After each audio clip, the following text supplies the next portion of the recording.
is row 1, seat 1. Well, this is nice. When did we start doing this? Nobody told me about this. I thought everything sucked now. Do you have a card? You get COVID? It's over. COVID said, oh, I see you having a good season. It'd be a shame if I knocked over the microphone for those listening and not watching the video. If he dies, he dies. He dies. He dies. Oh, there is no one on that Broncos team that I love more right now than Von Miller. That man is an absolute goddamn legend. He could come into my house and fuck my wife, and I would say, thank you very much, sir. Man to man, I don't know. The mayor of New Orleans basically came out twirling the umbrella like, fuck Drew Brees and his wife. Who'd you rather have sex with? We would be. I'm an island boy.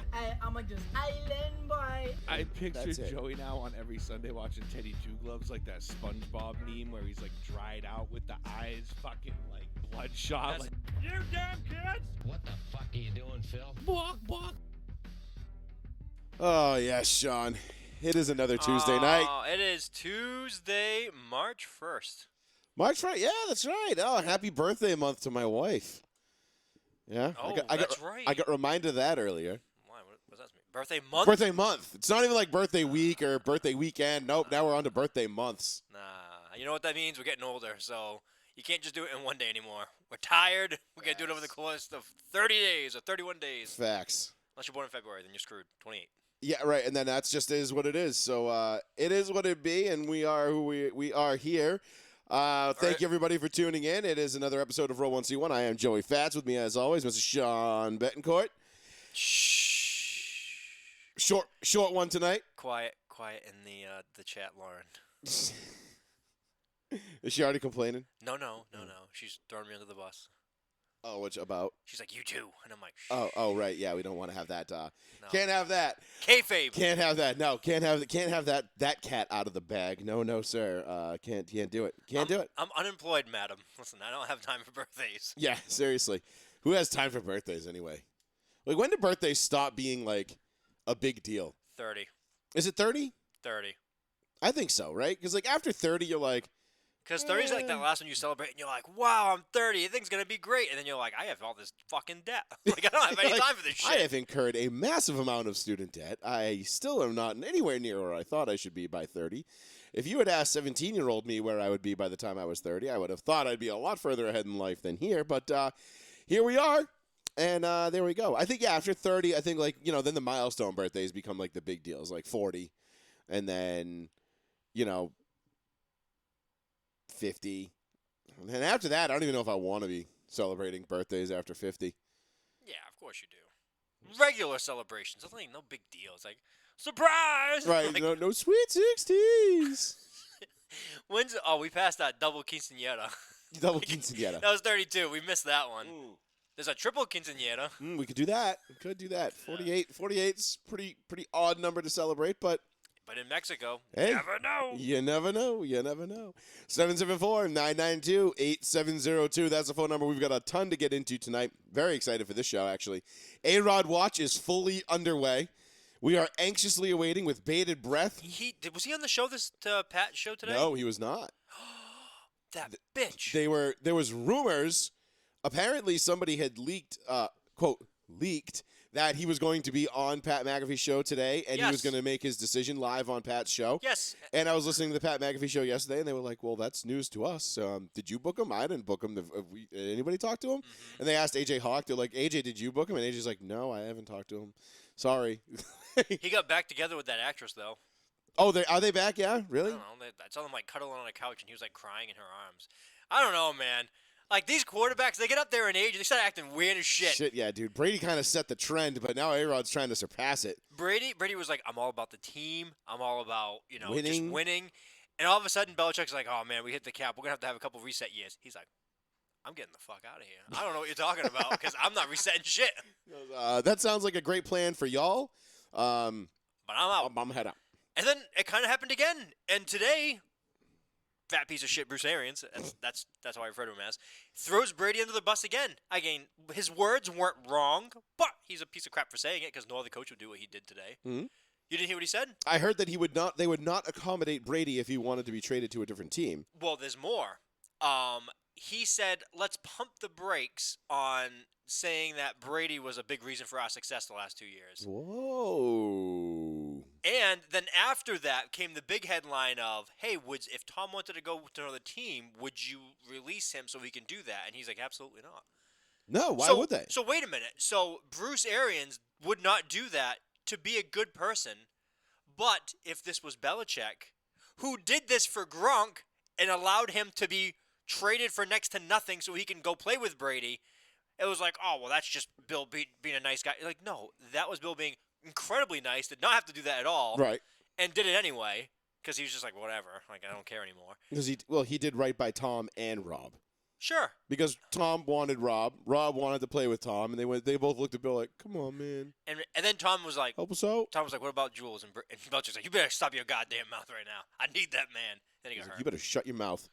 Stop asking for stuff, Tom. Okay, I've given you enough. Was 6 Super Bowls not enough, Tom? Jesus. I don't know. I gave you the most glorious coattails to ride. Everybody thinks you're the reason for the success here. Bruce Arians, Deal with it. he just rubs me the wrong way in so many ways as like a coach. He just seems like a real dirtbag person. Like if you knew him, he'd be like an asshole to you. And then like he'd give you like if you asked him like talk to him one-on-one, he'd be like, "Oh yeah, I'll give you some advice." He'd turn around and be like, "That guy's a dick." And he'd like make fun of you like 2 feet later. Like that's the kind of person he Turns is. around and be like, what an idiot. I can't believe he took my advice. What a dipshit. I told him to buy the sale.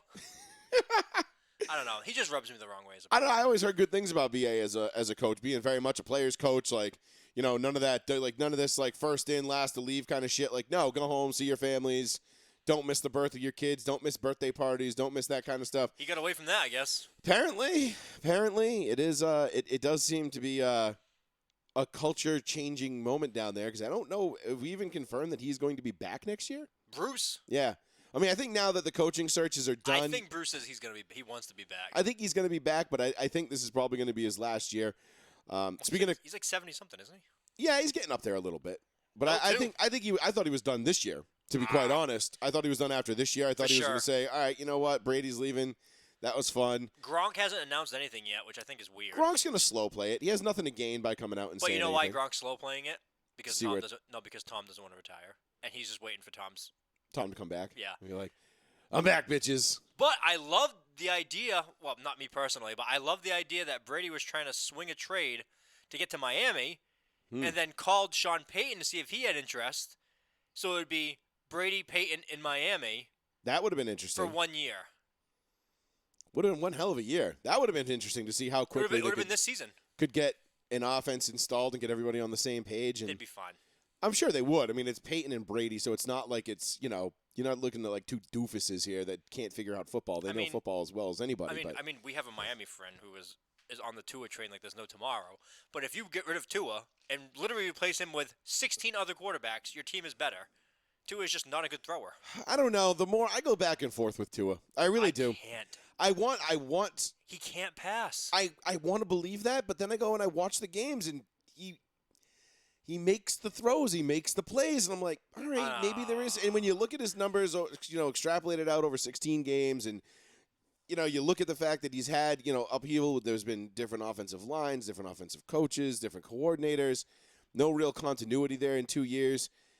You kind of have to wonder, like, all right, how much of this is Tua? How much of this is the franchise? How much of it was Flores? I just don't know. I'm gonna give Tua another year before I stick the nail in his coffin, so to speak, as a quarterback, because I just don't know yet. I haven't seen enough of him yet in order to really make a final judgment. Like, I need more. I just need a little bit bigger of a sample size with him. Like, some guys you can tell right off the rip. Like, obviously, like Tim Tebow, you knew. God, Like, we've had enough of sample size. 16 games is a pretty small sample size when you consider the upheaval that's surrounded that team in the last 2 years. No, what about the first year? I know he got Well, hurt. injuries. He was hurt.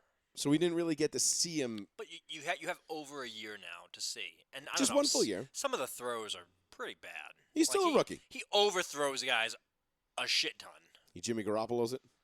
and I mean he out Jimmy's the Garoppolo. That's the way I'll put it. Nice. But no, we'll get into a little bit of that. We'll take you all around the quarterback carousel because we got to get into. Well, let's see. We got Matt Stafford. The Falcons are non-committal on him. You mean Matt Ryan? Wow. Yes. Sorry. I was like, Matt Stafford's not going anywhere. Matt Ryan. The Falcons being non-committal on him, that could be a huge shakeup. Obviously, A-Rod, That's messed up. Russ, Deshaun Watson. Where are these guys going to go? Is Kirk Cousins going to stick around in Minnesota? I mean, there's a lot of rumors and a lot of things being thrown around. So we'll get into that. We'll get into LeBron and the Lakers and just being big mad at the fans. Dude, I can't stand LeBron right now either. Listen, as a Lakers fan, I'm on board with you right now. You're all out. Yeah, we'll get into that because I do have some things to say about LeBron and the Lakers. We'll talk a little bit of the NBA because Kyrie looks like he's going to be able to play home games come the playoffs. Are you sure? Am I sure? Yeah. No, but I think given the fact that what the science changed again as of like Saturday afternoon. So not a political, not getting into the political argument about that, but let's just say they say do whatever you want. Wear a mask, don't wear a mask, wear butthole covers, do whatever the hell you want. We don't care. Kyrie's gonna be like, you know what? I don't believe in Jesus. I'm out. And he's gonna just make up a new theory. there will probably be something else. He will just make up something and just run with it, and he'll be like, "Oh, everyone disagrees with me. I ain't coming." And like that's how he is. He's Birdman in that interview with Charlemagne the God. Mhm. Put some respect on Kyrie's name, and if you don't, he's just gonna sit there with his arms crossed on the sidelines, not playing. That's how he is all the time. I can't stand Kyrie. Kyrie will make up an excuse to never, ever, ever play a game again. It feels like he can do that whenever he wants, right? Like he's just kind of whatever. He's made all of his money. He doesn't care anymore. Yeah, I mean, I'm not against it. I'm not against it. Oh, it was your flag. I thought it was someone walking by. I was like, what the hell? Yeah, that would be weird. That would be very weird. Somebody walking by my second floor window, be like, all right, either there's a huge blizzard going on outside I didn't know about, or there's a flood. Either way, we are in deep shit. We'll get into that. So we'll get into Kyler Murray. We'll get into the Arizona Cardinals and that whole situation. What a disaster. We'll get into some Major League Baseball. Speaking of disasters, but first, before we jump into all that stuff, let's keep it. Let's start off in L.A., Sean. Let's start there. Let's start with the Sean McVay contract extension with the Rams because, as you know, I had posted a couple of weeks ago. I was 99% certain Sean McVay was not going to be the head coach of the Los Angeles Rams come September. Agreed.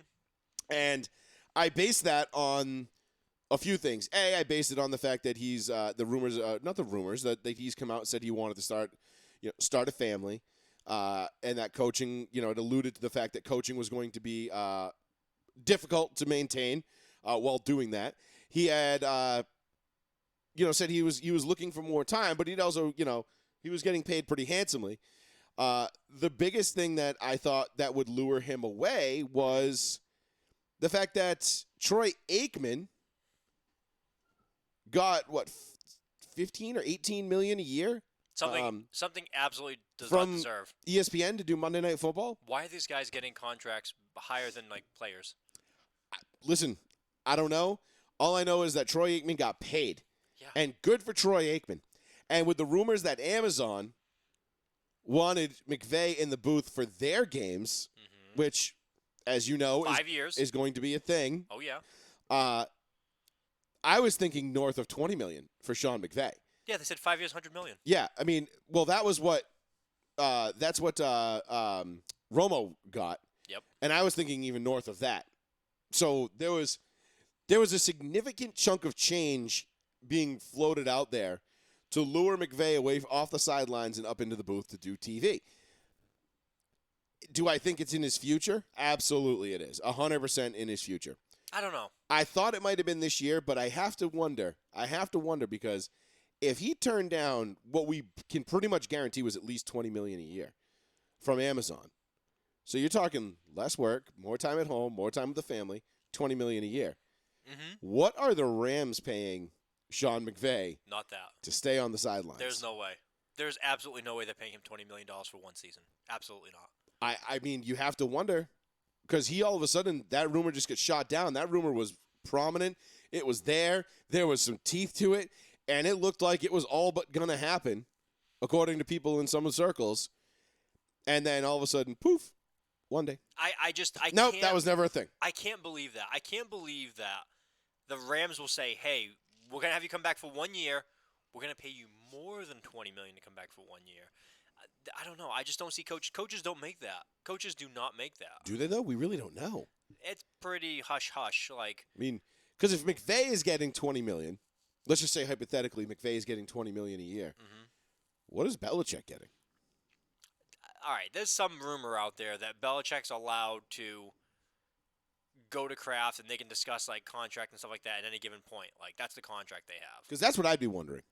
So, but everything is non-discussed. Right. Well, it's nothing's Because he's both. He's GM and he's. Of course, there is that. You know, and he doesn't. McVay has a GM, but still. He has Snead, right? Yeah. But still, it's like one of those things. You're like, dude. Even if he was going to get $18.5 million from Amazon a year, the Rams had to come in higher, right? No, probably not. He's still on that contract that he has signed with them. Right, but he could have opted out of that. Well, he can just retire. He could, yeah. He could just retire and say, I'm retiring, I'm going into the booth. I don't know. I can't picture the Rams. I guess because it doesn't count towards their salary cap. I guess Right, exactly. It's not like Stan Kroenke's broke. I don't know. I just find it so weird. I can't picture them paying him $20 million for 1 year. Maybe it's not for 1 year. Maybe there's a small committal, on his end. But I would have to. He seems done after this year. He seems pretty committed to I'm being fairly done certain this will be it for him. because he keeps saying run it back and one more time, like over and over and over again. And Aaron Donald used those same terms, and Stafford I think is going to be there for the long haul. But Odell the same thing. Like, I'm heading into the offseason. I know I'm hurt and I'm a free agent, but L.A. and I'm like, all right, man, come on. I mean, Odell is probably going to be.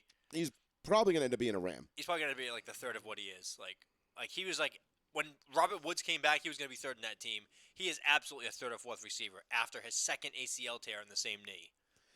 Yeah, I would have to wonder after the first tear, whatever, you can bounce back. We've seen guys bounce back from those plenty of times now. But the second time, that's got to get you starting to wonder, right? How does that happen? Because can he come back? Can he be the guy? I mean, yes, I still think he can be the guy. I don't think he's going to be 1,400 yard, 13 touchdown, number one wide receiver like we saw in New York. Doesn't have to be. But just exactly, he doesn't have to be. You've got Woods, you've got Kupp, you've got Stafford. You can go out and manufacture a running game. And if that defense is still playing well, there's going to be a lot of wiggle room there for that team to be really good, and for Odell to flourish there. And I think that's important for them. So I was curious though when I heard those rumors, about the Troy Aikman numbers going to ESPN, which is kind of nice. I'm actually looking forward to Troy in the booth on Monday nights. I'm surprised he and I'm wondering who are they going to play? Who are they going to put with Joe Buck? They don't care. I mean, Joe Buck he's the GOAT in my opinion. I love Joe Buck. Dude, people hate Joe Buck so much. They do because they don't understand. They hate Joe Buck because they think he's always rooting for the other team. Oh, you're always rooting for the other team. I'll tell you right now, the number one indicator of a great play-by-play or color commentator is that everybody thinks you hate their team. Because that means you are right down the middle. It means you're right down the line. So you're giving credit where credit is due, usually meaning you're complimenting a guy on the other team after he makes a big play on one team, after he makes a big play against the other, which that fan base will hate you for. And we'll say, oh, look, he's slobbing his knob. Oh, he's rooting for the Cowboys again. Blah, blah, blah, blah, blah. And then they'll be hypercritical of the same team. And they'll say, see, he's always rooting against us. Can't just give us credit. Blah, blah, blah. Like, if you want to hear somebody who, roots against the team, go listen to Mark Schlereth call a Broncos game. Oh, my God. He just smashes the Broncos the entire game. Which is strange. Because it's his former team. I know. But I think he does it because he doesn't want people to think he's pulling for him or he's biased. He goes over the top. Over the top. So he's still got a long way to go. That being said, I think Buck is great. So I'm curious to see who they put with Joe Buck. Because that Sunday afternoon Fox spot, it's a big deal. I mean, you got Nance and Romo on one side. You had Aikman and Buck on the other. I don't know who they're going to put with Buck. It has to be somebody new. It's not going to be someone that's a veteran. It's going to be someone new with Buck. Sean McVay would have looked really good up there. Not with Amazon. Not with Amazon. That Jeff Bezos money. Oh, what's going on with who's the quarterback that just retired? That they Jeffrey can just Bezos. Come on, Jeffrey, you can do it. That goddamn song. What about who's a quarterback that recently retired that they can just go grab? What about Big Ben? You think they call on Big Ben? I don't know if Big Ben's a booth guy though. I don't think Big Ben's a good talker. Big Ben is just a dude. That's Usually, like you'll hear rumblings of guys that are like, oh man, when this guy retires, he's got a job in broadcasting. Like the day he hangs it up. I've never heard that about Big Ben. Like you heard it about Peyton, but you never heard it. You didn't hear about Eli. I think go after like Nate Burleson or something. I hope not. Too much of Nate Burleson. Yeah, I'm He's not a Nate everywhere. Burleson guy. He wasn't even that great of a player. He was like average player. Yeah, he was just an average receiver. And he I mean, he was he's a good, everywhere after. he was an after his career average to ended. slightly above average wide receiver in the NFL. I wouldn't mind if they went after Eli. I mean, Eli is not a big talker either. No, Eli's more of like a. If you ever watch like the Manning cast. Yes, that's what I mean. But Eli would fill in that other spot. Like Eli doesn't have to be like the every play guy. Eli can just give his takes and like be stupid. I think Peyton, like obviously Peyton would be the guy, but Peyton's He signed with ESPN. he's gonna pick and choose his spots, where he's gonna go. So we'll see what happens with him. But I don't know. I'm trying to think of like who could possibly fill Troy Aikman's shoes now in the booth with Buck, and it's like that's such an iconic duo. It's so difficult to envision it not being there because you've been listening to it for 20 years now. Has it been that long? It's got to be close to that long, at least 10, 15. I mean. They did it. They were together in 2004. I think because I remember when Randy Moss did the moon job in Green Bay, and Joe Buck basically like blew a gasket. This is ridiculous. That's I just remember something like that. disgusting act Yeah. by Randy Moss. And it's like, all right, Joe. Like he pretended to pull down his pants and moon the crowd, which is what they do to the Vikings bus. Like, stop acting like you just like whipped it out and started helicoptering in the end zone. Like, did he not have a clear view? Did he not see it? I have no. Did he think his ass was actually out? He must have. He was just dangling everything out there. The Just goalpost. giving a little fruit bowl. I mean, I don't know. It's the GOAT. That was Joe Buck. Joe Buck was weird in that one, but the rest of the time he's pretty consistent through all the way. But yeah, I He's, think like, Joe Buck's. I mean, monotone. he's excellent. No, it's not. It's not actually Sean's No. birthday. No. God damn it. Not yet. No. It is this month though. Yeah, sometime. At some point this month. We're all old. Got it. I got it. Yes. So, but yeah. So I'm curious to see how that works out. But I think McVay will probably be done with the Rams with coaching after this year. Because, like you said, they keep alluding to that. They keep saying that, run it back. One more time, run it back. One more time, run it back. Yeah. Plus his wife is like going on Instagram and like everyone's going to her page and everyone's like not looking for updates about him. Right. They're looking just for her and like in her like photo shoot she has in like Australia and shit or Africa, whatever the hell she's getting shot. And then all of a sudden she's like, "Oh, he's coming back," and I'm like, "Okay, cool. Like that's great." Like nobody cares. It's going to be one more year, and then there's going to... it never happens. There's been no back-to-back champions since the Patriots did it in 03, 04. No back-to-backs. Right. No, that was the last time it was done, and That's it was it. the Denver Broncos before that. So, It's so difficult to do. There's been so many teams that are supposed to be dominant, dynasties. It was supposed to be the Patriots again. They made 3 out of the last 4. It was supposed to be... the Chiefs. It was supposed to be the Rams. It's supposed to be the Seahawks. It was supposed to be so many teams, and it just never happens. It was supposed to be Pittsburgh at the end of the 2010s. Yeah, the 2000s going into the 2010s. Right. I mean, Pittsburgh had gone, and they'd won in 05, won in 08, and then got back in 10, and then that was it. That was it. That was it for Big Ben. It was just that's the thing. Like it is hard. We talked about that a couple of weeks ago on the show. When we were talking about the Bills and the Chiefs, and the Bills losing to the Chiefs. And everybody's saying, like, don't worry. You got the coach. You got the quarterback. You'll be back. There'll be more opportunities. You'll be back. And it's like, yeah, easy to say, but you just don't know. Like, there's always just that element of, like, damn, I don't know. Yeah. How many times we went the same thing? We did quarterbacks who appeared in more than one Super Bowl. Right. Not many. It was maybe, 12, 13 I think guys? it was 12 or 13, yeah. We're in Super Bowl, 50-something? I can't remember, 55, 56? And that's guys that have appeared in more than one, not won more than one. Yes. Just appearances, straight appearances. Mm-hmm. It's way more difficult than you think. And it's crazy because people just think like, we're kind of almost spoiled if you think about it. We had, most of us our age, 30s and 20s, we grew up watching Peyton Manning make several with 2 different teams. We grew up watching Brady, make almost all of his with the Patriots. We grew up watching Big Ben making multiple. And then we grew up now watching Russell Wilson make multiple, Kurt Warner making multiple. We're in the age of it's happening more now than ever before. So people just naturally assume that it's going to just continue. But it takes teams forever to find these guys. Look at Miami. Look at the Jets. Look at Buffalo up until Josh Allen. Miami went to Couldn't find a quarterback. Miami went to a Super Bowl in Dan Marino's second year in '84, and they haven't been back since. Not even close. And they're right. Not even close. And not even close. Dallas had Romo, and I mean, we all love Romo announcing, but Romo never got to the big game. No. Not even close. Not even close. Never even got to a championship game. No.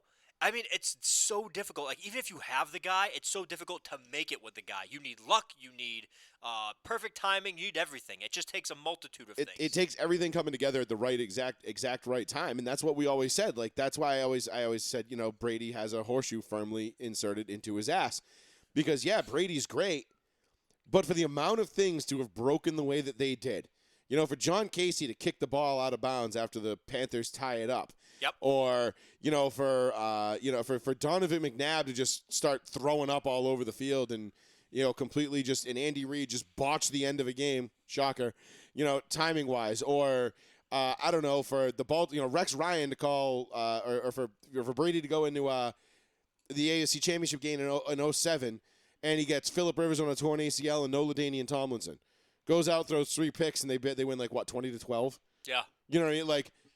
How does that happen? You know what I mean? And so what people don't realize is that those things happen, and we say it all the time. The difference between 8-8, or in this case 9-8, and 12-4, 12-5, is what? Is 5-6 plays a year? Yep. And Belichick's big motto and everything. I can't wait to him to write a book, and Brady too after they retire. If Brady retires, he's gonna write a book about everything. Yeah. Which I will 100% buy. I will read it. Yeah. It'll be phenomenal because he'll just tell you exactly how he feels about everything. He'll be like, "Fuck Roger Goodell," and I'm gonna be like, "Yes, I know you felt it. You just couldn't say it." And we're all gonna be right there with you, buddy. And all this stuff is gonna be happening, and Belichick says to all of his teams, if you've ever played for Belichick or if you've ever known a player to play for Belichick, even Jarvis Green was on the air with us, and he said it, and Jarvis Green said, yeah, Bill talks to us, and he says there's about 3 plays a game that decide the difference of a game. Any game, 3 plays. Yeah.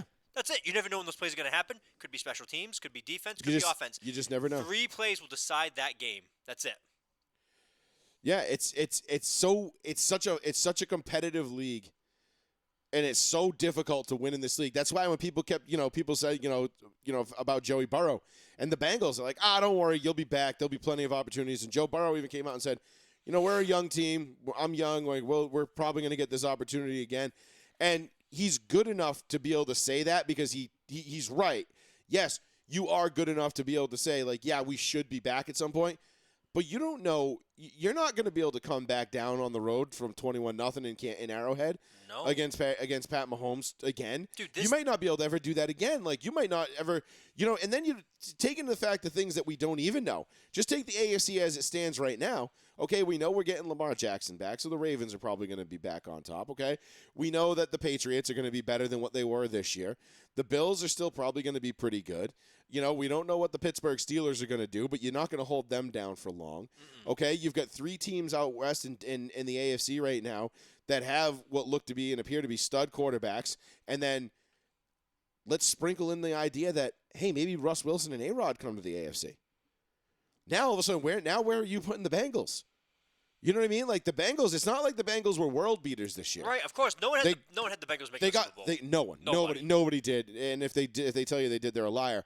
But I had them at 500, 9-8. Yeah, I didn't have them making even the playoffs. Yeah, and just outside the playoffs. So, good team, caught lightning in a bottle, and they got hot at the right time, which is a lot of what this league's about now. Mm-hmm.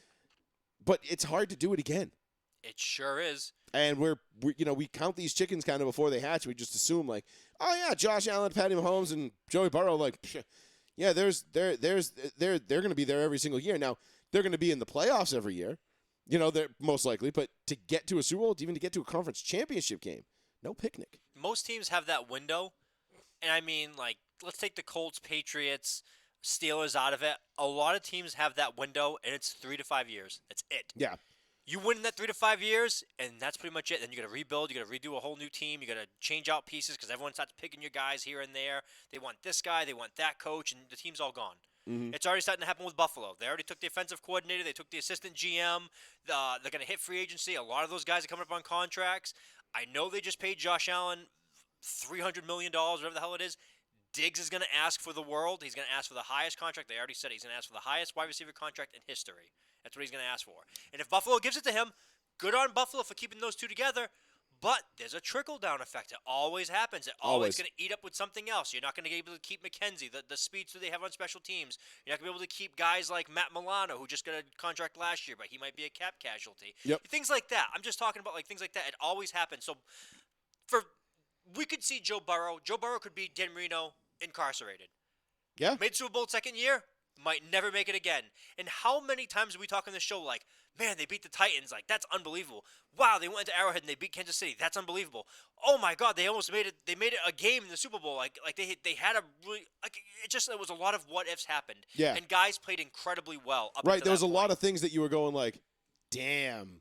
Like they had to pull some rabbits out of the hat. It's one of those like teams of destiny. Like Yep. that team is destined to make it this And year. if you don't capitalize on That's that it. team, you might never get that again. right, they might go back to the slums. Yeah. I mean, right, exactly. Who knows? I mean, and here's the other thing too, and we're assuming everybody stays healthy and happy. That's another big, question mark that you can't answer and you don't know of. Joe Burrow got hit. I don't know how many times. I can't remember. 100-something times he got hit last year. Not sacked, hit. Yeah, which I think was 100-something set the times. record, right? I think he set the record on hits, but he did not set the record on pressures, though, which I think is absurd. Like, how does that Kind of happen? weird, right? Which means he, instead of just being pressured, he was just hit, and they didn't count it as a pressure. So he was just getting destroyed more Right. often than anybody Yeah, I mean else. they got some work to do on the offensive line, but it just goes to show you how difficult it is Insanely. to get back, and that's why I think when it comes back to to bring this full circle back to the Rams and McVay, I think it's smart for him. If McVay wants to run it back, this is it. This is the only opportunity they're going to get because True. I'll tell you right now. Even right now, if you give me the Rams or the field in the NFC, I'm taking the field. Okay. I'm taking the field as well. Absolutely. And how do you feel about Snead and McVay saying they're skipping the combine this year? Oh, I'm totally fine with it. They have no picks anyway. I know. They have no first round pick. Like, what the hell? But Like, they made an announcement saying, we're skipping the combine. I think you're going to see that trend start to become more. I hope prominent. so, because I love the fact that I've never been a built-through free agency guy, ever. I'm always young kids, economics, cheap deals, get the guys in there, replenish with vets, and like have like this steady farm system going through. I never want to be that guy who just says, here's all my guys, I'm going to pay everybody max contracts for a couple of years and get these like super teams and be done. I don't like that. I've Right. never liked that. I want to build sustainability. That's me. So I hope more teams do that because it works out better for me. Yeah, I think. I think it's going to be a trend going forward.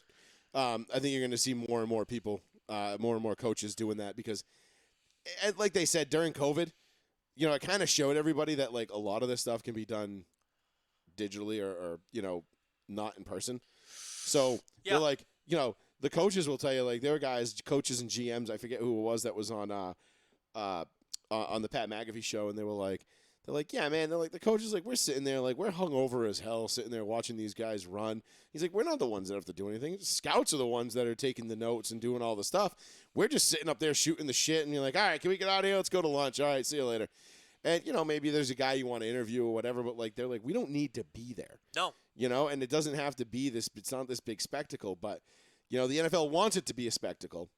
Yeah, because So- they make money off of it. Right. It's a TV event. Which now they moved it to nighttime, and I'm like, I hate it. I liked it when it was like a Tuesday, Wednesday, Thursday, the Yeah. middle of the morning. Yep. And I'm like, sometimes I would take those days off when I actually didn't work full time, but I would take those 3 days off, just watch it in its entirety. That's why I got to watch Chris Jones balls and Dick fall out live on Yep, TV. yep, that was William funny. McGinnis been like, yo, your junk fell out in the middle of that run.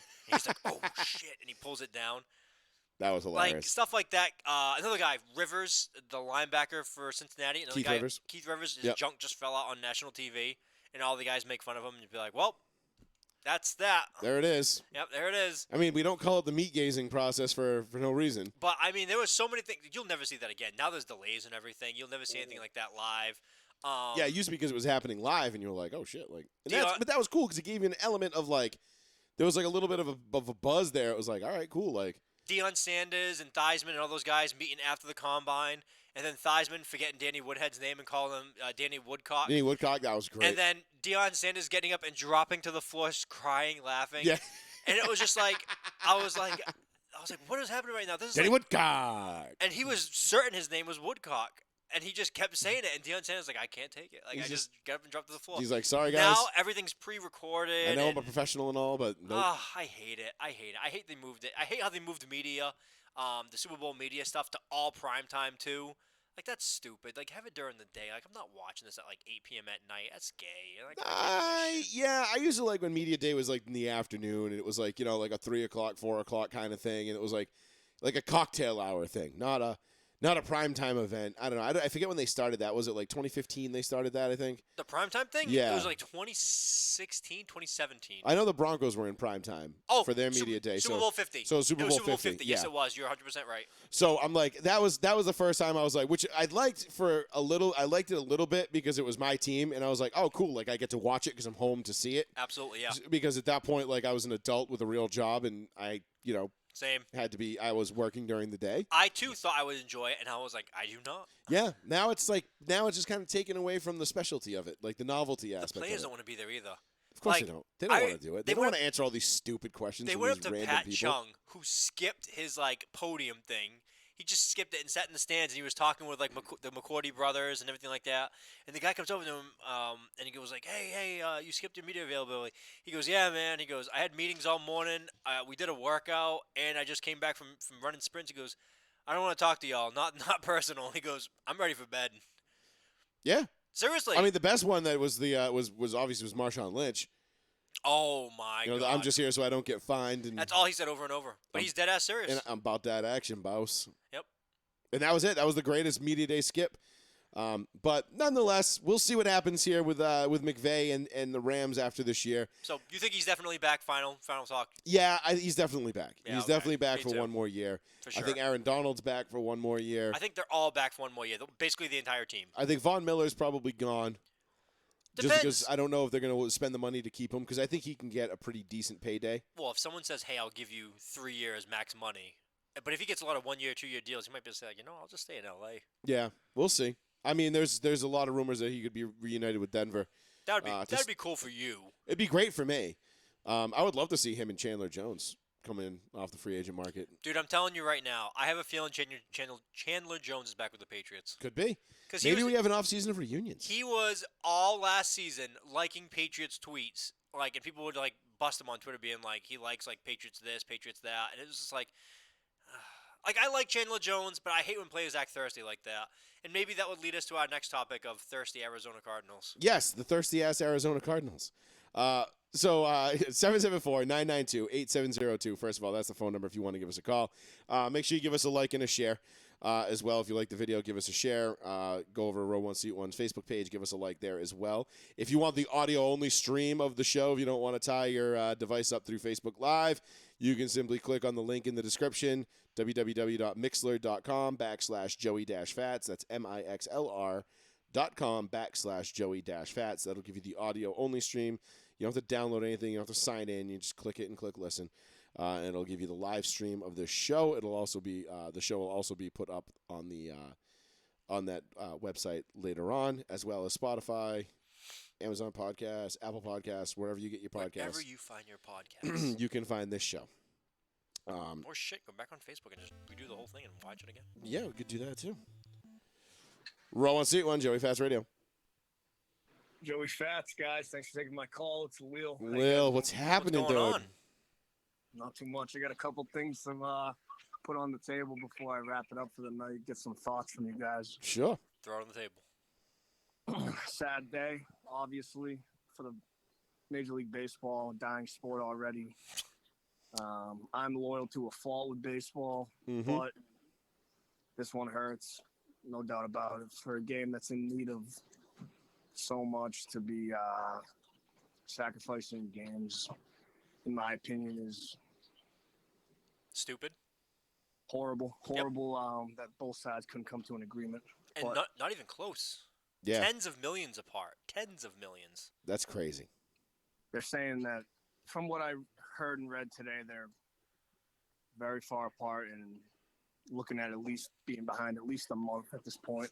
Jesus. So they've confirmed they're going to miss the first 2 opening series of baseball. So you're talking about 6 games they are definitely not going to make up.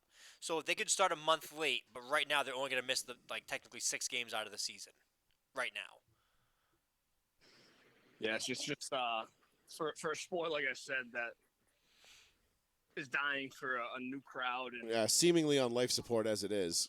Yep. Right. Yeah. My second point before I hang up, it's obviously Brady. Joey Fats, you know where I'm going with this. Brady. It's always Brady with Leo. It is. I think he's going to Miami. See, we talked about it. We talked about it to open the show, to be honest with you. That's kind of the rumor going around NFL circles right now, is that Brady was trying to parlay some kind of release from the Tampa Bay Bucks to go down the road to Miami, or up the road, however that works. Down. Sure. And then also get Sean Payton to join him for 1 year, like their, whatever that twilight year they would have together. Yeah, I think that the way I read it was they would need the Dolphins to lock up either like Wilson or Deshaun. The Buccaneers, I'm sorry, and then they wouldn't have enough money to hold Brady, so they'd have to release him. Man, no one ain't going. I'm sorry, but I can't see Watson going there or Russell Wilson going to Tampa Bay. Neither of them. I mean, they're loaded, man. They do have a stacked roster. I mean, No, they have salary cap problems. Well, I mean, offensively, you keep Chris Godwin and you keep that offense They pretty can't much keep Chris intact. Godwin. They've basically all but said he's gone. I'm hoping that obviously I'm rooting for a return from Brady. I don't care where he goes, but Anywhere is good. Anywhere would brighten my day, Fats. You know that. Of course. No, not me, dude. Retire, please. And then listen to this. This is the last thing I got for you. I don't know how much weight it holds or anything, but I heard the Pats are interested in Calvin Ridley for Winovich in a second rounder. I don't know if there's any truth to that. Listen, if I could get your guys' thoughts, let me know. I have heard this rumor, and I was 6 to midnight, being how cheap that was for Ridley. For that talented of a receiver, yeah. I was like, so you want a special teams linebacker and a second-round pick, which we usually blow on fuckery, for Calvin Ridley. I was like, my first question is, why do the Falcons want this? Why do you want Chase Winovich? Didn't Ridley leave with some mental health issues this year? Yeah, but now they said he was just really sick and tired of the coaching staff and the management, and that was his mental health issues. It was mental health with the team. Oh, thanks. Yeah, that really helped out my fantasy team, you dickwad. Because at first, when we said that on the show, we're like, man, that's terrible. That he's thinking about we all thought he was thinking about killing himself. It was suicidal. Yeah, you thoughts. obviously assume the worst when you hear mental health. So. Yeah, and then all of a sudden they were just yeah, his mental health was he just fucking hated it here, and he was getting out of here for his own mental health.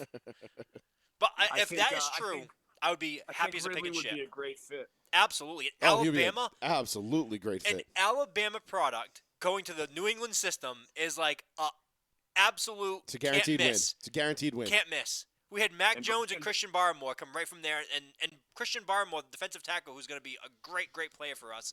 He's like, damn. He goes, it's like playing from one coach to another, the same person. He's like, there's so much similarities. He goes, they're so different, but there's so much alike. And he goes, it's just such a seamless transition from Alabama to the Patriots. And I was like, me in the back of my closet, Roll Tide, just whispering Roll Tide every offseason now. I hope we draft every Alabama player from here on out until Saban retires. Well, I'll leave you guys with this. I think Belichick should be giving up 2-3 times that since he can't draft a wide receiver for his whole life. So listen, he can take a chance on Ridley. I mean, he can draft a wide receiver. I can't draft him, but he can't draft a wide receiver in the first round.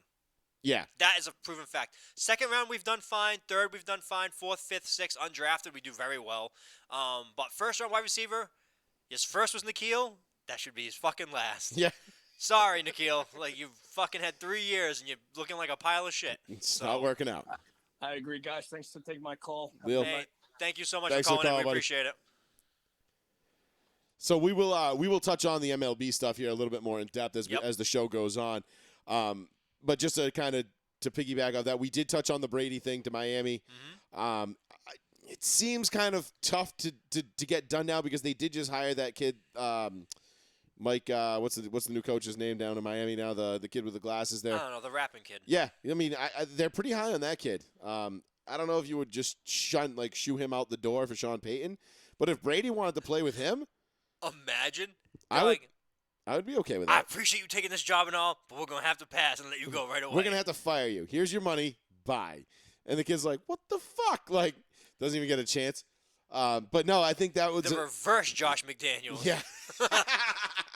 We fire you See? before you And then even Josh get- McDaniels is seeing and goes, see, I told you. That's what I was worried about happening to me. That's why I quit. 774-992-8702.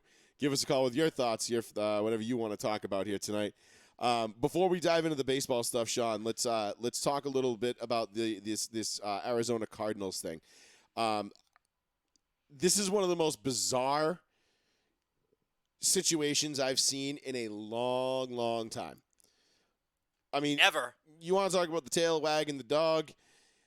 I mean, this is kind of one of those instances where I don't know. I really don't know what's going on. So we heard the rumors at the end of the year that Kyler Murray was kind of a mental midget. Yep. No pun intended. Yep. This is not. I'm not making short jokes. Okay. Yep. I know it's going to be a tall order for me not to make any of those jokes. Oh, here it comes. But we'll see. I think How I'm. many short puns we can get in? I think I'm above that. Okay. Oh, So 3. we'll just We'll rise above 4. we'll leave it at that. Until we have to. So we heard that there was rumors that Kyler Murray was unhappy in Arizona. That he wasn't he couldn't handle the game for whatever reason. Like he'd throw the interception in the opening drive of the game, and we were talking about what was it, Colt McCoy being like, bro, just don't worry about it. And he'd be like, no, I can't. I gotta be perfect. Like you're like, bro, like easy, like chill, man, like not that big of a deal, bro. And so there was all those rumors that were coming out after the season. Then we get the rumors that he might be saying, fuck the Cardinals, I'm going to play baseball. Yep.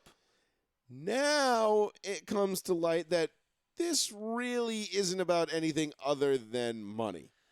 But also doesn't really deny any of those other things. No, he doesn't. All but confirms that everything you've kind of heard, yeah, that's all true. But here's what we really need to talk about right now, Arizona. So the letter, I'm not going to post the screenshot of the letter because it was incredibly hard to read It's all in caps. on Twitter. Yeah, and there was a spelling error in it.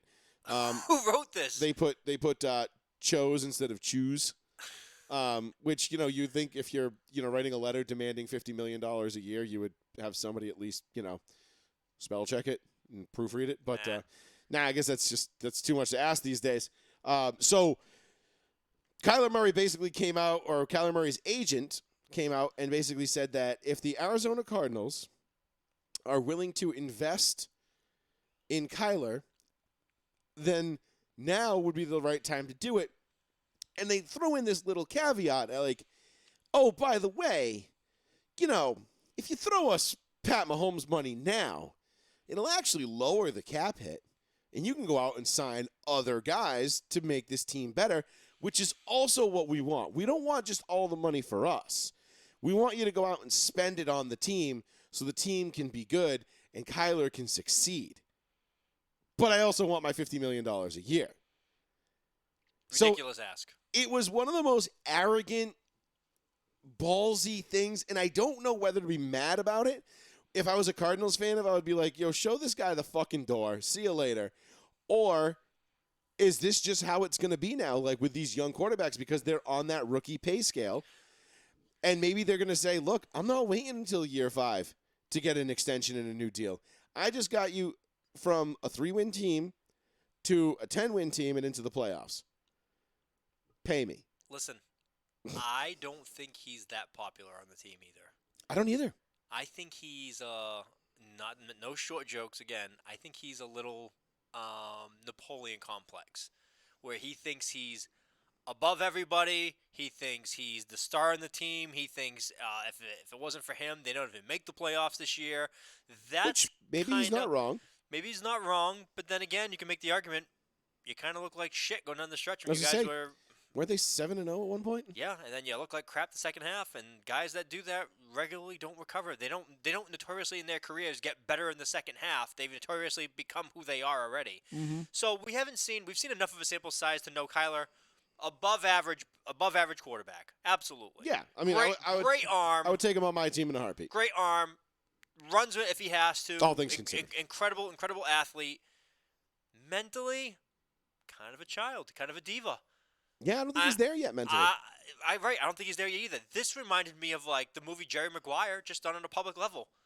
Like his agent is Cuba Gooding Jr. screaming, "Show me the money!" That's a fair point. Except he's doing it online and all in caps. So I'm like, this is like perfect, where he's just like screaming, "You gotta pay me, or else I gotta leave. Show me the money!" Just screaming it out over and over again. And it just like, to me, this whole thing rubbed me the wrong way. First of all, it's in caps lock. Which just Really rubs me the wrong way. amateur hour. Why not put it in like that Comic Sans at this point? Just put it in Comic Sans and put it out there. Kyler Murray, you don't really strike me as a person that can be asking for this and say like, oh, he really deserves the $50 million. He doesn't to me.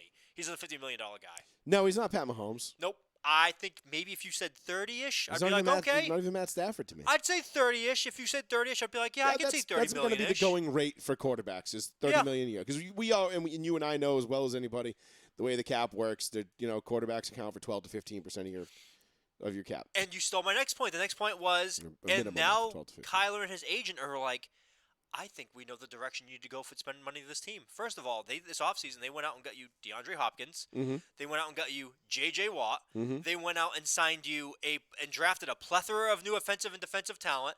They have Cliff Kingsbury, who was known as an offensive-minded coach to He's that dude. cater to you, Yep. who's a thrower first. And he drafted you with that in mind, saying, like, Kyler Murray is absolutely the quarterback I would run my NFL offense through. And now you're going to say, I don't think we're doing it the right way. Like, everything has been geared towards you, and you're shitting in their face. That's essentially what's going on. Yeah, and I didn't like the tone of the letter in general because it came off, it's like, okay, these are the kind of things that typically get said behind closed doors.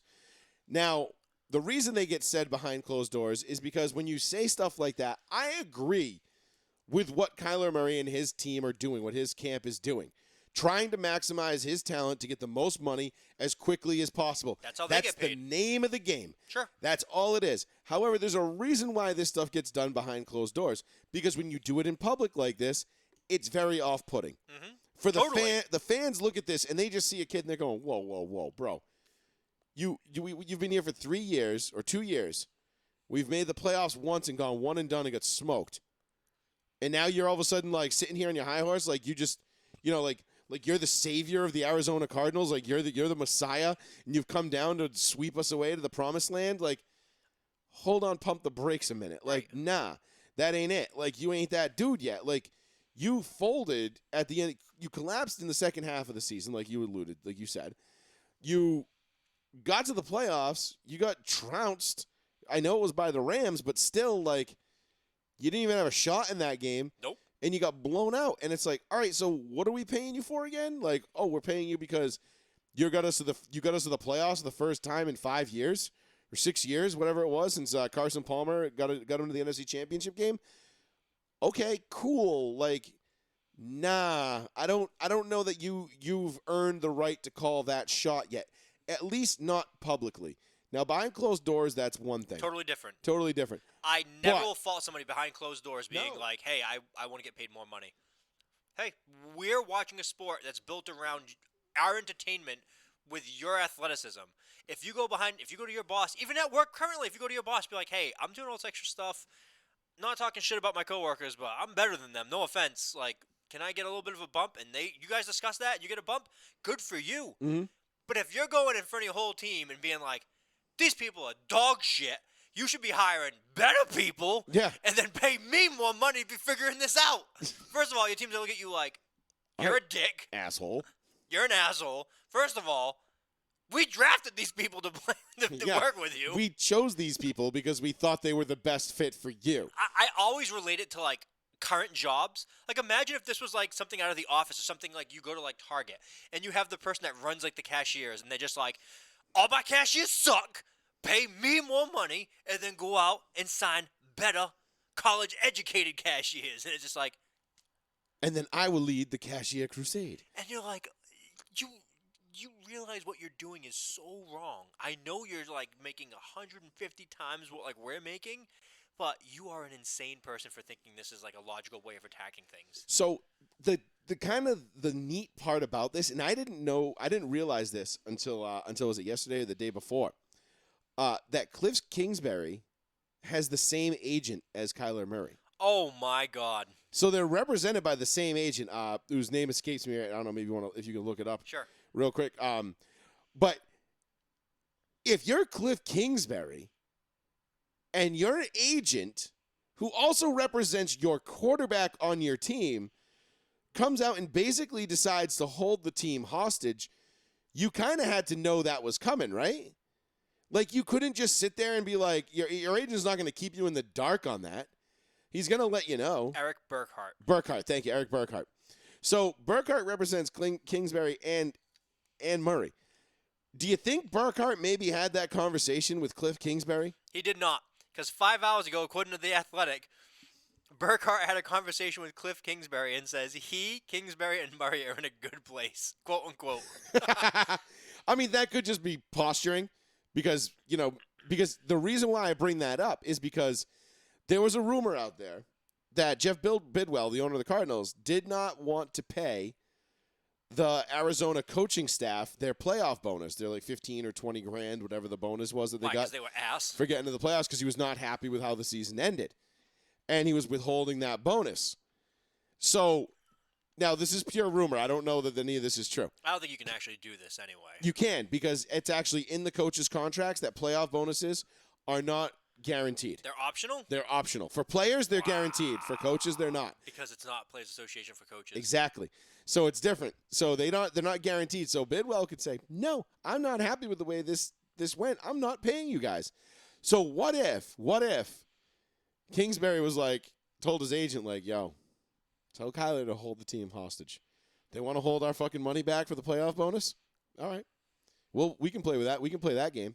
I can't. Imagine that, dude. Imagine if that was the case. Like, imagine if Bidwell was being like seething in his office right now, and then finding out that Cliff Kingsbury was like the one that told him to do it. I Like, can't picture it because then Kyler Murray just basically tells Kingsbury in his statement letter that he's not doing a good enough job either. It's like, well, you throw that in there. You know, you Oh, got to throw man. that in there because if Kingsbury's like, I mean, you got to do what you got to do, and knew about it and didn't say anything, that's one thing. But if he encouraged it, that's another thing. I don't know. I think it's, well, I think it's terrible. I think the whole Kyler thing is terrible. If I relate it back to, if this is Mac Jones in 3 years, if Mac Jones has one great year, Yeah. and we make the playoffs, well, we already made the playoffs rookie year. Let's say he makes the playoffs and wins one game, and that's it in 3 years. Then he comes out with this statement. I'm sorry, but I'm like, See you later. adios, Mac. See you later. No thanks. No, right, exactly. No thanks. Like, I don't understand where Kyler Murray gets off thinking that he has I get it. Like, you're trying to make the most amount of money possible, but dude, you do this shit behind closed doors. Dude, this team is Because now stacked. you just look like an asshole. How many times did we talk about the last offseason? We said, watch out for the Cardinals. They keep adding all these offensive weapons Yeah. and adding these defensive players. The team was stacked. And then Kyle's going to be like, it's me. It's the Kyler show. It's like, first of all, you're a midget. You can't even see over your offensive lineman. That's why he's always scrambling out of the goddamn pocket. And it's like, god damn, man. I don't know. I just don't get it. I think that was an ignorant statement. I was blown. You sent it to me. I was blown away reading this thing. I was like, I can't believe this is real. I couldn't either. I thought it was like something legitimately out of could The not- Onion. Yeah, I thought it was like the Sports Bee or something like that, and I was Yeah. like, is Ball this- sack sports. I thought that's what it is was. this, I'm like, is this real? I was so baffled and taken aback by this whole thing because it was so out of left field. I get Kyler Murray wants more money, but now doesn't really seem like the right time to do it. No. And not for nothing, buddy, but your whole threat that you'll quit football and go play baseball. Yeah, that's not looking like too great of an option right now. I don't know if you pay attention to the news, but baseball doesn't look like it's going to be ready to roll out. Looking like they're going to roll out the red carpet for you anytime soon. Nope. So, granted, I know he could go play baseball and he could go do it, whatever, but, bruh, this does not seem like good timing on his part for anything. I think the statement would have included baseball if baseball was in a better place. He'd be Yeah, like, probably. you know what I mean? Probably. You're probably right. The agent probably wrote this up a couple weeks ago. He was like, and we're going to go play for Toronto. I'm like, oh. You're scratching the whole thing out. Like, I can't say that. You're like, nope, never mind. Can't do that. Toronto might not exist next week. Oops. But no, that was it was in poor taste. I don't know. I'm curious to see how this pans out now, because the Cardinals are kind of in like a no-win situation where it's like, okay, if we don't pay him and he's disgruntled and he goes off and he does go play baseball or whatever, all right, now we're back to square one and we still need a quarterback. Or you pay him, and what if we've seen Pete Kyler? Like, okay, what if this kid decides after we pay him, like, you know what? Football's really not for me. I thought it was, but, baseball seems to be like it's going to be my calling in life. And he just retires. He's like, yeah, you know what? I'll take the hit, whatever. But you've still invested money into a guy for short term, and now he's gone. Yep. And now you've built a team around a guy who's not there, and you've got a coach who was brought in to develop him, and your whole plan goes out the window. You set the franchise back 5-10 years. I mean, it's just you're dealing with a kid now. It seems like they're dealing with a bona fide head case in Arizona. Absolutely. And then maybe adding DeAndre wasn't the best idea, Hopkins, because Hopkins is a head case. Hopkins is like... I didn't love the idea of adding D-Hop. I really didn't. Phenomenal player. Yeah, great player. Not there upstairs. But Bill O'Brien, maybe not too far off on him. For all the things Bill O'Brien did wrong, I think he might have been right about D-Hop. I mean, like you said, great talent, but you really want that guy on your team? Yeah, huge asshole. Yeah, I don't know. I mean, it's one of those things where you kind of look back at it and you're like, why did they get rid of him for so little? And then you think back to the whole the inmates running the asylum comment a couple of years ago, and D-Hop was the one spearheading that, going at Bob McNair at the time. I mean, it was just it got ugly. Like he's just one of those dudes. Like he just kind of everywhere he goes, the bullshit seems to follow him, and it's just like he's just I don't know. It just doesn't seem like like I said, great talent, but doesn't seem like the kind of guy that you're going to be putting on. You can't add him to a young impressionable team and then build that team around with, him in the locker room. I really don't feel that way. Right. Nope. I feel like I you agree. could add him to the Rams mid-season. Great. If, the Patriots want to pick him up and they want to get to a Super Bowl, great. That could work. The Chiefs, sure. But other than that, there's not many options I would see for D-Hop. Like, great fantasy player. He's gonna cruise on your fantasy team, but not somebody I would really care for. No. Outside of very specific situations. So, Yeah. 774-992-8702. We got about 45 minutes here to wrap this thing up. Give us your calls. We're talking Cardinals. We're talking McVay. We're talking football. We're talking the Rams. We're going to get into some baseball right now. We'll get into the Lakers and the NBA in a little bit. And what else did we have? We had a couple other things, too. Baseball and LeBron. Baseball, LeBron. Those are the two big things. And there was something else I think we wanted to get into as well. But God damn, how come our memory is so bad lately? nope, it was the Kingsbury thing. That was in my notes. Oh, okay. So we just covered that. Okay, good. But anyway, so let's talk a little bit about baseball, Sean, because, Lil alluded to it in his call. He wanted to know what we thought about what was going on with the MLB, where it was going. I'm gonna bring it up in front of us so you can keep talking about it. So I'm gonna bring it up exactly. He said that, it was a dying sport to begin with, and this is a blow that he doesn't think they can absorb. I tend to agree.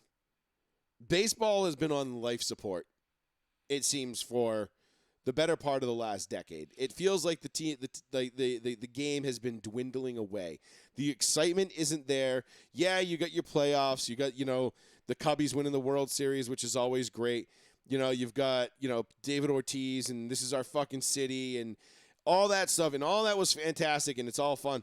But it just feels like over the course of the last decade, you don't see the energy and the excitement for baseball, especially amongst the younger kids, that you did when we were younger.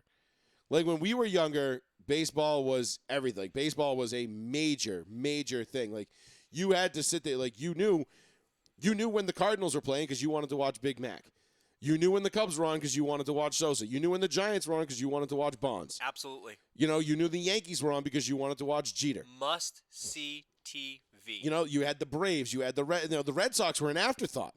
The Red Sox weren't even big when I was a kid. They were there, and they were everybody loved them, and you had Nomar and Jeter and that rivalry and all that stuff. But those days, I feel like, have long since gone.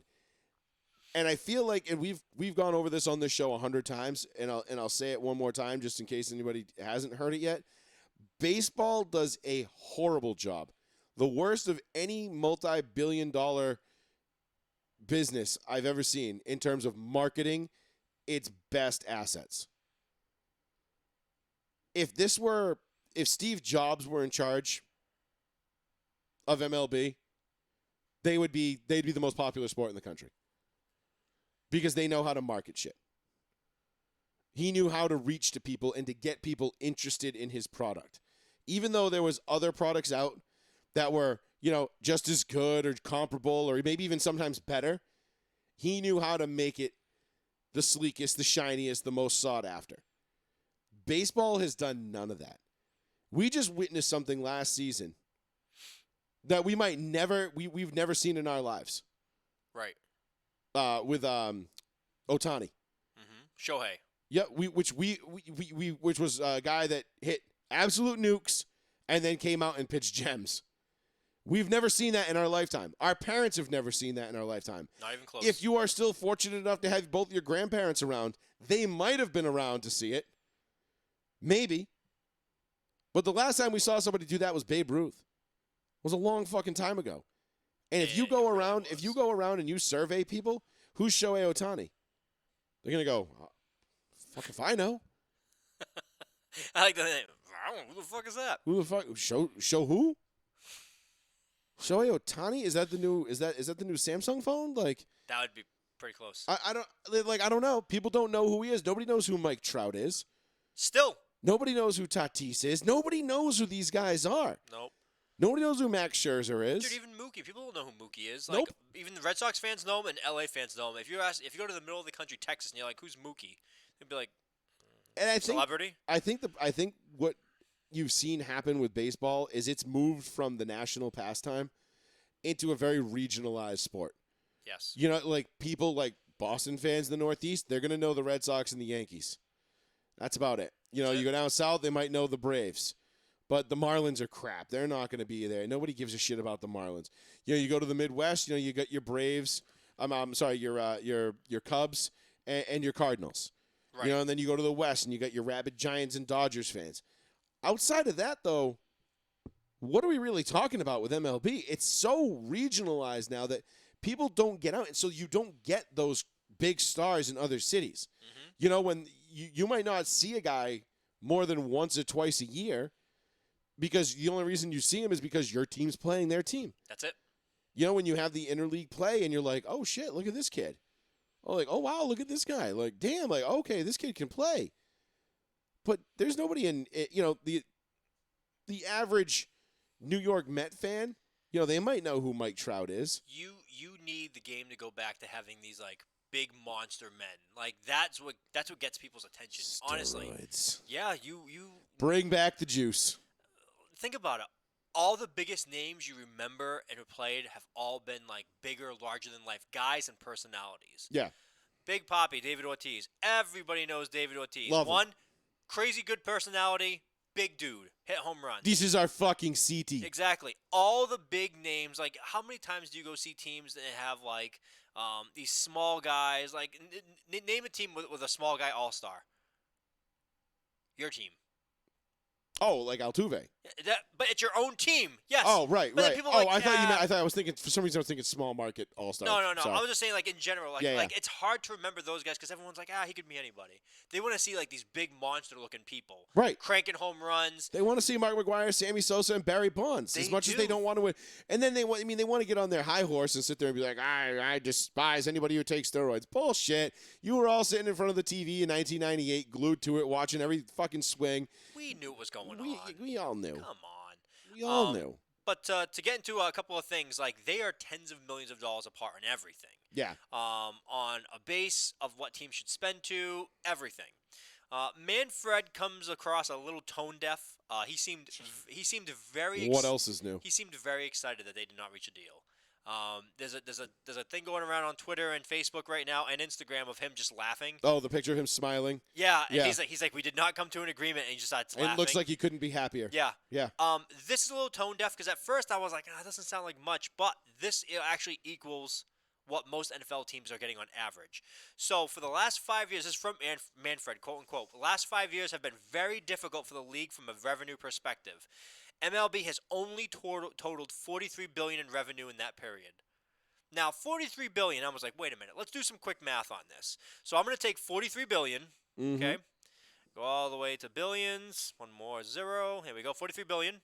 Divide that by 5 years. Gives us 8.6 billion per year. And we're going to divide that by 30 teams.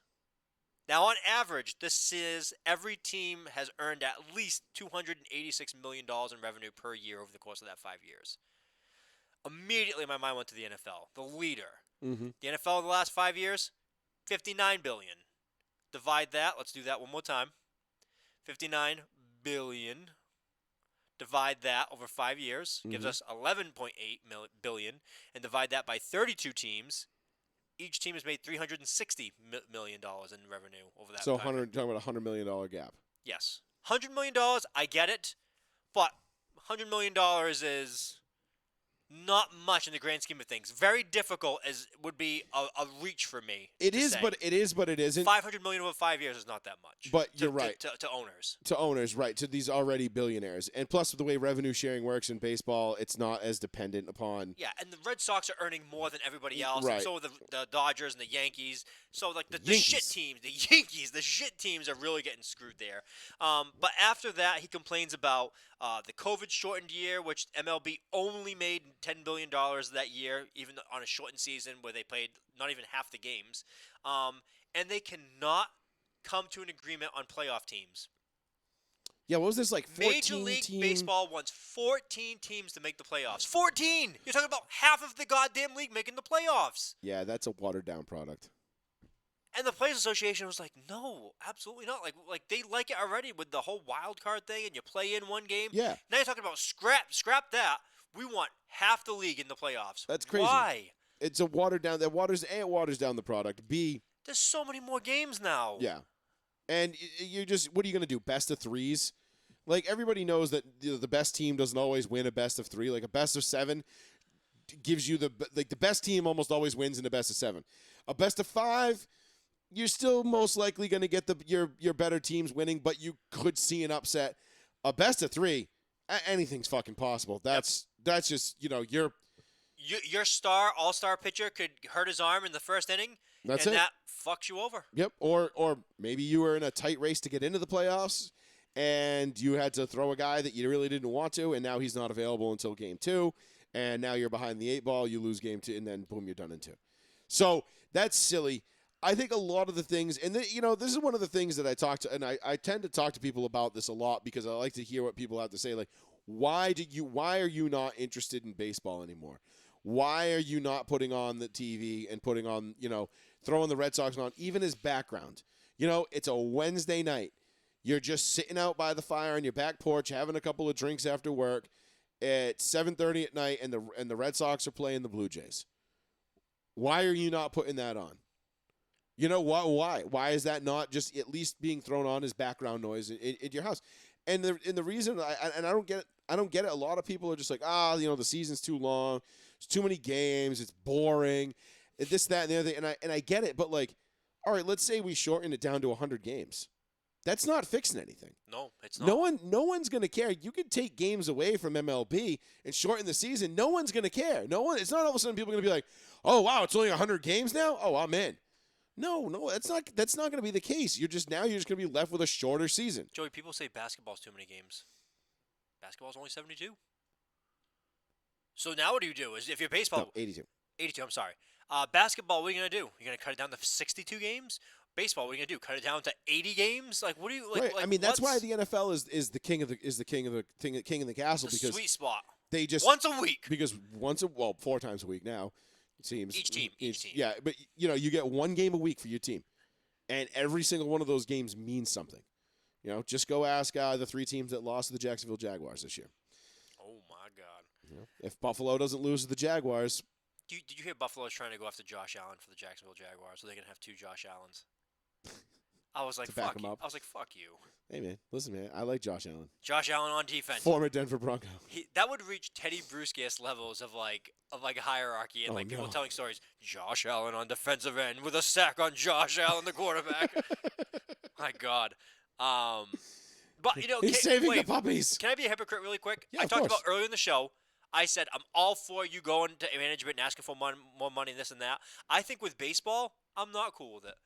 Baseball guys are asking for too much money all the fucking time, and then making it like well known. Well, because they set that precedent when when they were fat and happy, these guys were getting paid, so things continued on that trend. Now, the game is earning less money than it did, and I'd like to see where their earnings are at over the last 10 years, like comparatively speaking. They said they only made $43 million over the last 5 years. $49 billion over the last last 5 $49 years. billion over the last 5 years. But what about the 5 years before that and the 5 years before that, and what was it relative to inflation? Because you know what? You keep talking. I think I can find that. I'm curious because they had to have been getting money, and obviously the revenue, there's different revenue streams, right? So like I'd like to see what's included in those revenues. Is that ticket sales, TV deals, and beer and popcorn strictly, or is that endorsements, advertisements? Is that everything mopped up into one? It's going to be everything. It's got to be, right? It's their entire revenue. Everything. So naming rights, sponsorships, the whole nine. So when you start breaking that down, like there had to have been more. But the thing is like you could be making more money off of these sponsorships if people knew who Mike Trout was, or Shohei Ohtani was, or Mookie Betts was. You could make more money if you had those guys on TV more often, or had cameras in their faces and then had them doing things at times of days that people actually cared to watch. Mm-hmm. So no one's gonna watch. No one's staying up till 10:15 to watch the Dodgers and the Angels. No, thank you. No, it's not happening. Like unless you're a diehard fan of those teams, you're not fucking doing it. So even Sunday Night Baseball now, like they completely screwed the pooch with Sunday Night Baseball. Sunday Night Baseball, I remember in the early mid 2000s, Sunday Night Baseball was must see TV in the summer. Yes, it was. You would turn it on. It was the Joe and Joe show. Joe from the guy from the Reds and then the other guy there. I can't remember their names, but they were great and you loved it. And Sunday Night Baseball was phenomenal. And you didn't really matter who was playing, but you were putting that shit on because you're like, great, baseball's on, awesome. Now, no such luck. I mean, I have to force myself to watch baseball. When did we max out? 5 years ago from 2021 puts us at 2016. Yeah. I can't find 15 and 14, but I can find you 10, 11, I can find you 09, 10, 11, 12, and 13. Okay. So per billion, I'm not going to do the math in my head because I don't feel like it. 2013, they made $9.1 billion. 2012, $8.1 billion. 2011, $7.67 billion. 2010, $7.25 billion. And 2009, $7.48 billion. So less than what they're making now.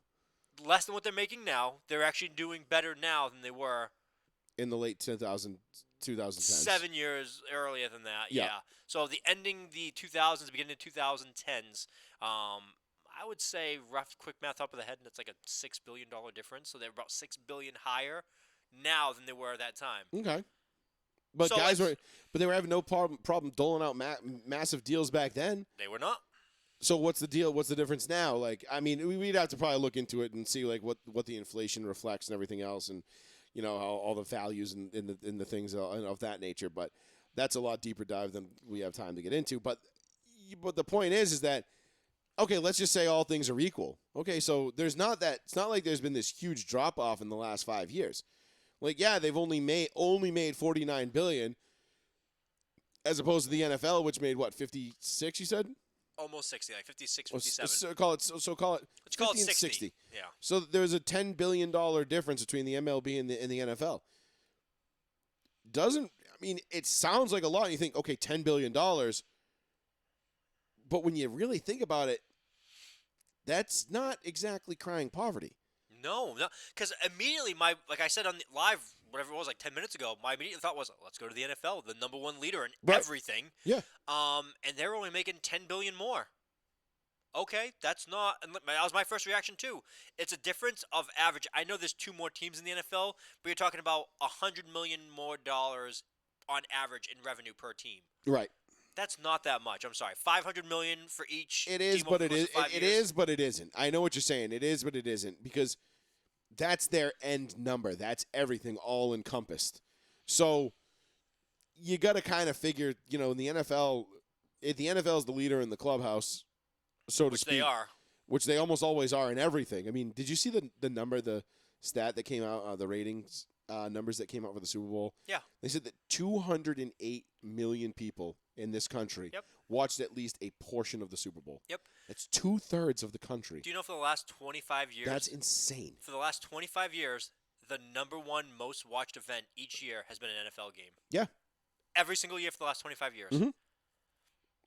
That's why they own television. They own the United States of sports. 47 million tuned into the Chiefs and Bills Bananas. on that Sunday Half, night. like half the country. Yeah, it's like Well, half the, you know what I mean? Not half the country, but half of like the viewing country at that time. right. It was insane. Like the numbers were insane this year. Yeah. And they so don't much stop. freezing cold take. Mark Cuban. Pigs get fat, hogs get slaughtered. Well, I don't see the NFL getting slaughtered anytime soon. In fact, they're talking about having games in Germany, and Mexico, and Italy. And At some point, though, Mark Cuban will be proven right on that theory because eventually someday, they're like the Roman armies. They just keep spreading themselves thin. They're gonna be in like 40 different fucking continents. but they're not. But they never get spread thin though.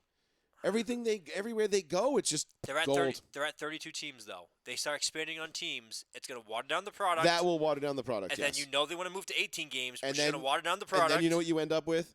A professional version of college football, where you're watching certain games on You're on watching Saturday high-profile afternoon. teams and then a bunch of shit teams that nobody cares about. Yep, exactly. And then you'll have your football royalty, and I hope then we you'll will- have a bunch of quarterbacks throwing dirt balls all day. I hope the Patriots become the northern version of Alabama. And I'll be like my 50s. Roll New England, just talking crazy shit. This crazy ass shit, like, fuck you.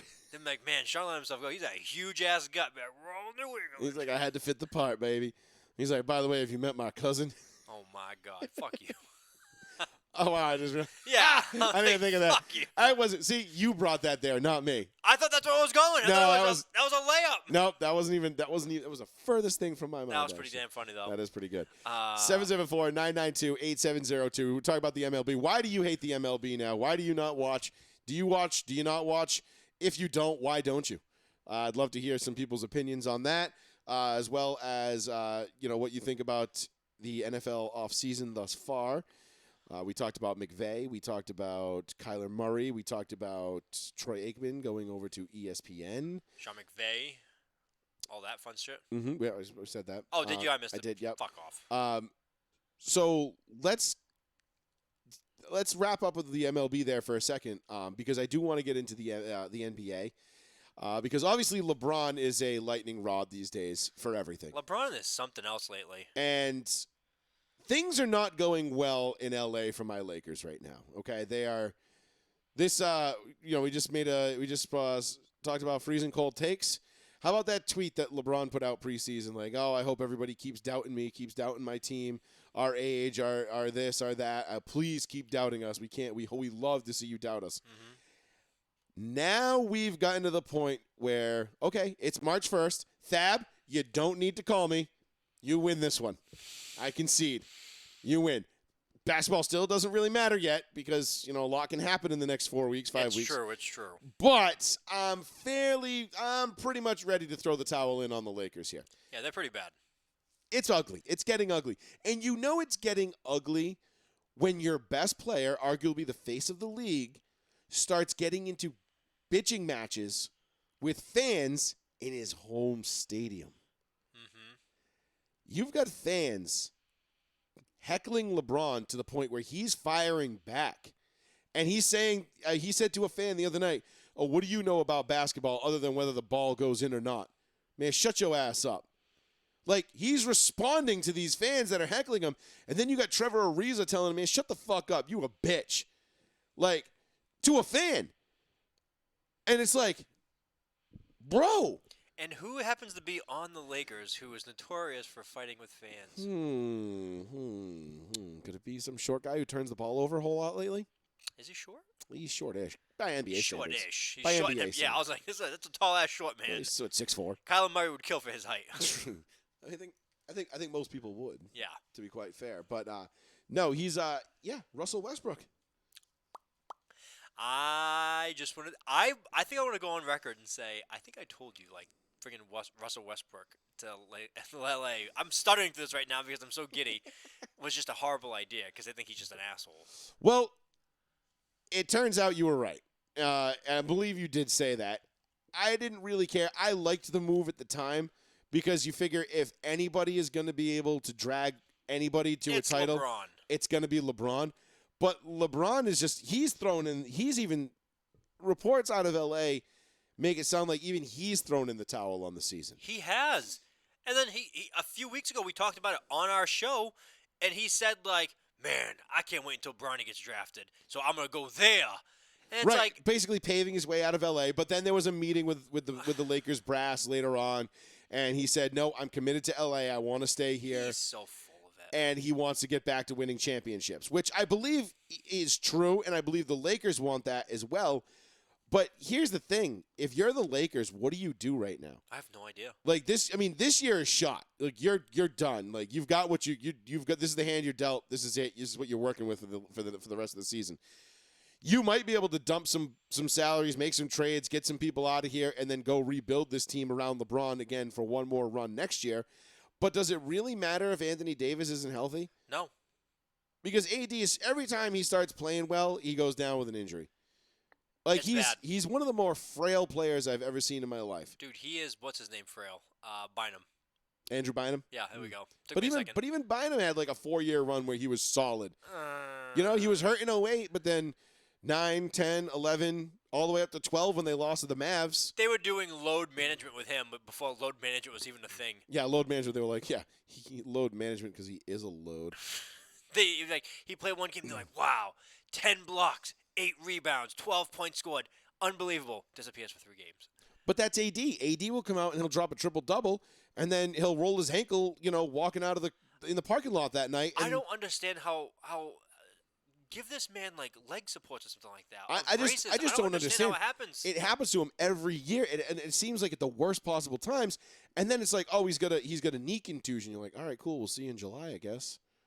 But his are these multi-million-dollar athletes that have all this equipment and all this specialized shit, which I'll never see in my life as a normal everyday person.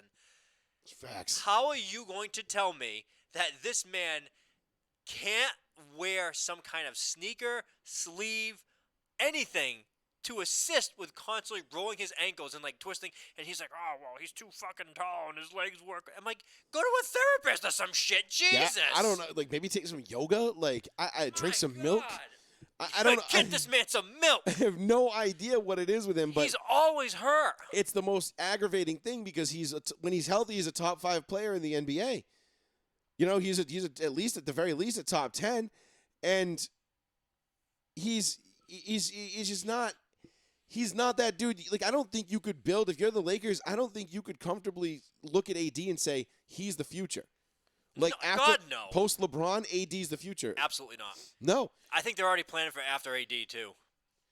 you have to be. Yeah, because And they're I would just love like, to say like, oh, okay, like yeah, Zion's sitting down there in New Orleans rotting away, but he's another one who's getting hurt and maybe a touch overweight. Did you see the Mardi Gras thing they made for him? No, You did not. no, I saw a thing on him earlier. Hold up.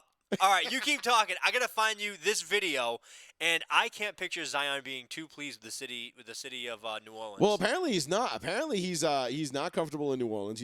He's not loving it down there. dude, they are fucking roasting his ass. And yeah, I mean the kid. But you gotta remember he's only 21. He hasn't really found himself yet. He's still a kid. He's found something. He's still a kid. Yeah, he found king cakes. That's what he found.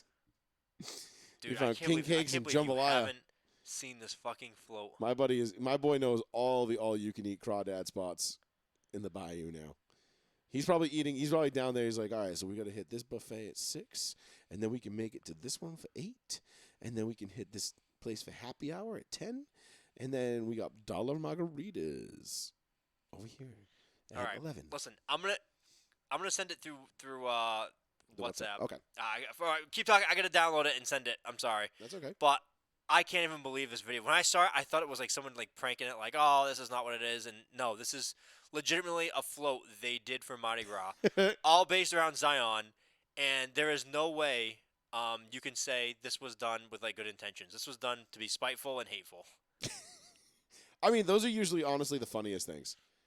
They were just like, fuck this dude. We don't give a shit what he's done. Like, he's not been as advertised. Like, kill yourself. That's fucking amazing. I'm dying to see this now. But as far as the Lakers go, look, LeBron. You don't know how much longer LeBron has left. He's not exactly a spring chicken anymore. He's not like. Was he 37? Yeah, he's not showing signs of like slowing down per se. But I mean, no, but he's not exactly like you're still waiting. Like that day is closer than it's ever going to be, right? Every day we're inching closer and closer towards that finish line for him. So the Lakers have got to figure this thing out. But the biggest thing that is bothering me about this whole situation in LA is the bickering back and forth between the fans and the players. Like that was always like a rule that you had as a player. Like fans are there to heckle you. They're going to say stuff. When did these players get so sensitive? I don't know. And so soft that they like get offended to the point where they're like, man, what do you know? Shut up. You a fan. Like, oh, what do you know about basketball? Well, I know you ain't the GOAT. And next thing you know, LeBron's grabbing the referee. Like that guy right there. Yeah. Him, get him out of here. I don't understand how like heckling a player can get you kicked out of a stadium now. Like like cursing at a player, being racist, saying all kinds of crazy shit. Wow. All that stuff can get you ejected out of a stadium. But just being like, you're trash, and Brian's like, get him out of here. Yeah. Like, what are you talking about? Like, you can't do that. It makes no sense to me. As Joey loads up this clip, I kid you not, people. This is a real float for Mardi Gras in New Orleans. And I'll just let the video speak for itself. Yeah, this looks pretty, like it's going to be pretty amusing. I'm pretty excited for this.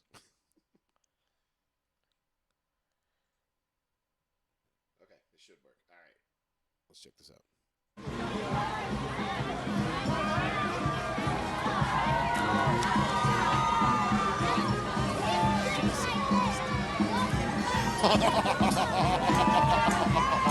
Oh my God, that's amazing. Fried foul.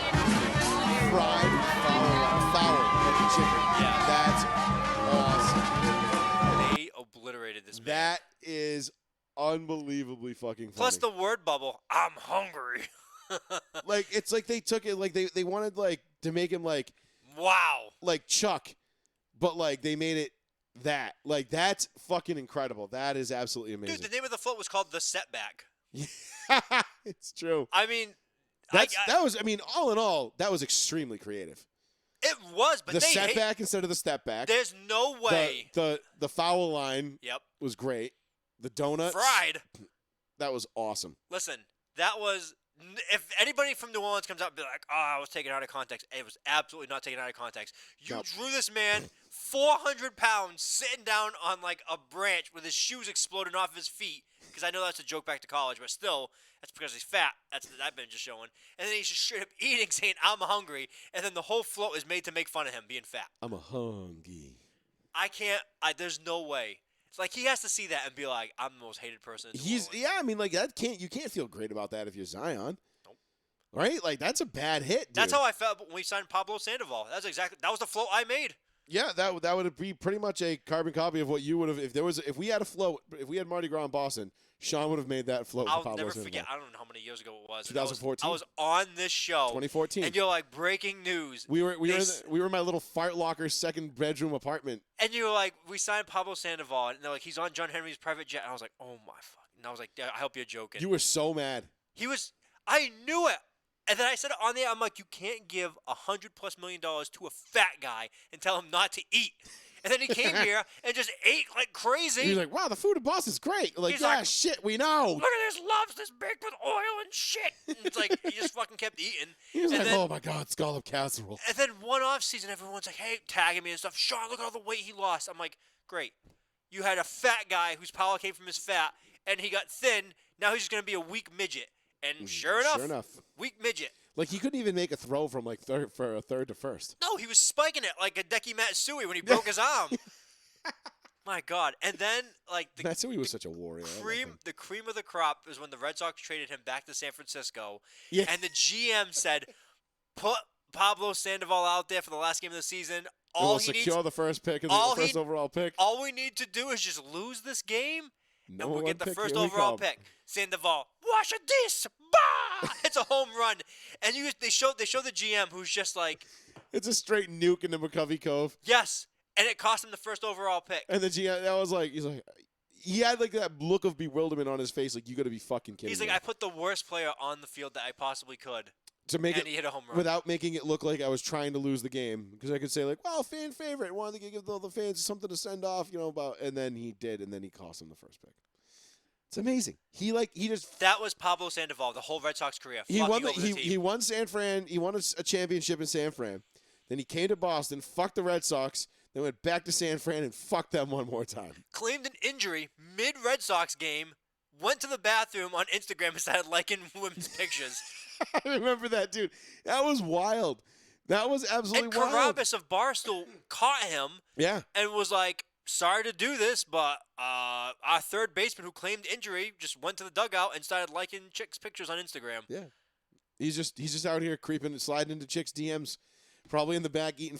He's like, yo, where's all that fried chicken and beer I heard about up here? Like, where's all that at? Dude, that was, oh my God. I could not hate a signing more than when that day happened. I was like, I've never hated anything more than this. Who are the greatest fat athletes? What, being good or just being so bad? Little column A, little column B. Best fat athletes. Like, I mean, you've Tony got Gwynn, like okay, Tony Gwynn. Ortiz. But I don't know. Yeah, Ortiz was fat most of his career. He wasn't. I don't know if he was fat. Yeah, he was. Go back. Look. But like Sandoval was fat. Yeah, but Sandoval was only good in San Fran. Right. But all right. So, because I'm thinking like Vlad Jr. now. Vlad Jr. is a dump ass, huge ass belly and huge ass ass. I'm thinking like Gilbert Brown. Rich Garces, that's a good one. Yeah. Shit. Remember Gilbert Brown from the Packers? Gilbert nose Brown. tackle, the grave Yeah, digger. but that's But different. the football players count because we can't count linemen. They're all right big. because They're meant to be because big. you had like Sam Adams, Vince Wilfork, Gilbert Brown, Now, if you had a fat ass linebacker, that would count. Like if a linebacker was like 300 pounds, Mike you're like, Tolbert, nah, he sucked. fat ass Mike Tolbert. You could go fat running He backs. wasn't really fat at all. Fat CJ got to a Super Bowl. Mm-hmm. Fat CJ was Bay. What about Lendale White, who just got drafted and said, Len- "I'm just gonna eat No, Patron. He was just like, I'm going to consume all of my calories for the day alcohol via Patron. Oh, I remember my when the God. Broncos signed him and I did a shot of Patron. I was at Knuckleheads. I was like, yeah, give me a shot of Patron for my boy Len Whale. Bro. Who else was a big dude just running back there? I mean, Jerome Bettis. Oh, yeah, kinda. Prince Fielder. Yeah. Prince Fielder, yes. I'm trying to think of who else. I'm trying to think of basketball, big fat guys in basketball. Like, I mean, I remember, what's his name? David, was it David? Not David Cohn. David Cohn, he's like the thinnest white dude No, for pitching. what was the pitcher that was for the Yankees that came to the Red Sox? David Wells. David Wells, thank you. Yeah, he was pretty fat. CC Sabathia. CC got pretty fat, too. Also, Bartolo Colon, who might be 75 years old, Still playing playing. baseball. Still playing somehow. Goes back to his own country, just starts pitching 95 miles an hour to his own people. He's in like still- the woods. She's still right there, literally playing with rocks and sticks. It's like, holy shit. He could throw that rock a fucking mile. Yeah, and only comes to light in the last few years that his birth certificate might have been faked. It's like, you think? I always wondered what was going through David Wells' head. Like, I remember we were watching a interleague game, and David Wells came up, and they're like, all right, just go up and take the walk. And they're like, what do you think's going through David Wells' head right now? And I don't remember who it was. They just started going, H-O-H-O-M, H-O. And we all started dying laughing. And then I think he hit the fucking ball. Yeah, He ended that's how up it in works. it. And we were rolling laughing, dude. We're like, holy shit, this is fucking amazing. The pitcher, not the pitcher, I'm sorry, the golfer, Daly? Oh, John Daly, John yeah. Daly. Yeah, John. But see, golf is one of those sports where you can be a fat guy. fat guy and still and be really fine. good. Yeah, so we shouldn't count golf. Golf, because golf's very skilled. Like some of like I get outdriven by guys half my size on a golf course. It's the weirdest fucking thing. Golf is weird. Like you got to remember, like It's all when about swing. like when I go out and play golf and I get mad because I'm not hitting them, like I should be, and like I'm trying to kill the ball and I'm just trying to smoke every shot that I can. Yeah. Like I have to remind myself, like somewhere out there is an 87-year-old man who would absolutely fucking dunk on me right now. Yep. So just slow your roll, fat ass. Butterbean, Butterbean, the classic fat athlete. Mhm. He's like the OG fat athlete. Tank Abbott. I was just gonna say UFC. him and Tank Abbott.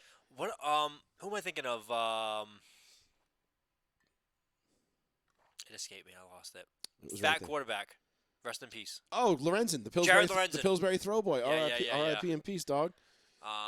He was awesome. Fucking. He was on because he was on that 07 team, right? He was backing up Eli. The Yeah, he 07 was. year was like the Yeah. third stringer, but yeah, the Pillsbury throw boy. That that was a great one. Yeah, he killed it. Big Ben. Big Ben, kinda. Not really. Nice, Pat. Big Ben just got lazy. I mean, I remember Fat Ben. Like Fat Ben pictures were always fun. Cause you just like wanted like it showed in his face as he got older. He's like whatever. Those are great. I mean, obviously like Charles Barkley, the round mound to rebound. Mm-hmm. He was an OG. Well, I'm trying to think. I think that was it. I mean, and now you've got like these new age fat guys like Zion. I mean, Shaq gained weight as he got older, but he never got fat until he stopped playing. But he got Shaq got fat when he even had that stint with like the Suns, the Celtics. Yeah, he was fat with the Celtics. Yeah. He's like put me in for like 10 minutes because that's all you're gonna get. I'm gonna dunk this ball in you, bitch. God damn it. Sorry, I got the footwork, but I ain't got the speed anymore. That has to be more. That has to be more. I'm sure there is. I'm What sure about we're fat missing outfielders. fat outfielders. I mean, Manny Ramirez would probably be the fattest outfielder I can remember. No, but he wasn't fat. I know, but that's what I'm saying. He was sneaky. He was sneaky. He was Sneaky svelte. thin. He was svelte. Yeah, he wasn't fat by any means. No, he just wore baggy everything. Yeah, I think that's true too. Maybe I'm just remembering the baggy because he wasn't really that fat. Yeah, I don't remember. It was fat outfielders.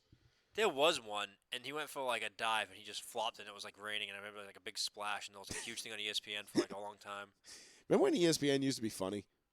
Yeah, it's too much Disney now. Remember when like Sports Center used to have funny, like all of a sudden like Linda Cohn would be doing something, and then you just hear somebody out of the back and be like, "Show the squirrel," and then like the squirrel on the water skis would come out. And Yeah. like, there it goes. And now it's all like The political. water bring in skiing things. squirrel was still one of my favorite spoofs because like, we were talking about the This Is Sports Center commercials. Yeah. Well, I was talking about with my dad and my brother today, and he was talking about the Steve Irwin one, and he's like, "Oi, I'm gonna lace up my shoes and I'm looking death right in its eyes." And it's the Florida Gator mascot. He's like, "No baseball player's doing this," and he jumps on him and he's like, "I'll have him subdued in a minute." And they're like, "All right, Steve, see you later." And like we were just dying laughing because those were like the glory days of SportsCenter. Back when like SportsCenter was like it was more SNL than it was like sports news. Yeah, it's not fun anymore. You know what I mean? And the Like show's I miss like stupid. Kenny Mayne and like obviously Oh, like God. when DP was there with Berman and like the OGs and Stu and like young Stuart Scott. I'm Like not sure if it was. I think it was probably you that showed me the Dan Patrick story, or maybe somebody shared it with me. And Dan Patrick's story about how he was traveling back and forth to work, and it was like an hour drive each way from where he lived in Connecticut, and he was traveling, and he goes, "Oh, my contract's coming up, and I'm gonna do this, and I'm gonna do that." And his wife said something to him like in passing, like, your kids are getting older. Like our kids are getting older. Like there's 2-3 boys that he has, Mhm. and he's like, all right. And he just didn't think of that. Like he just thought about it. He would think on the way to and from work. And he's doing this on the Dan Patrick show, of course. And they said, he goes up to his boss, and his boss is like, "Oh, here's the contract we laid out for you, blah, blah, blah, blah, blah. Let me know." And he goes, "All right, going back home, I tell my wife, it's XYZ." And she goes, "Okay." And he goes, her being so nonchalant about it was just, he said, that was a lightning rod point for me. And he goes, the next morning, I gave my wife a kiss. We had some contractors coming over. They were doing something on our house. And he said, I told my wife, I'm not taking the job. And she goes, okay. That was it. And he drove. He took his hour-long drive. He thought about it the whole way in, never faltered. Walked up to his boss. His boss was like, "All right, so you on? You're signing up?" And he just goes, "No, I'm going to walk." And his boss didn't think anything of it. Just said, "Okay, we're going to do this. You're not going to take it?" And he's like, "Nope, I'm not going to take it. Today is like my last day." And that was it. Yeah. And then the next day, he started off calling people and starting up the Dan Patrick show. It was in his attic. In his attic, yeah. The DP. And- I was a huge fan of the DP show. Like when it first started, I remember it when it was in the attic. My dad actually turned me on to it. Yeah, and he said and it just he had this moment. He's like, "I know people. I can do the job myself. I got some people that know how to do the AV stuff that I don't know how to do." And he goes, "Now I see my kids all the time." Yeah. And he goes, "It was a great decision by me. It worked out, luckily." But he goes, sometimes you just got to bet on yourself. And ESPN's been in the tank ever since.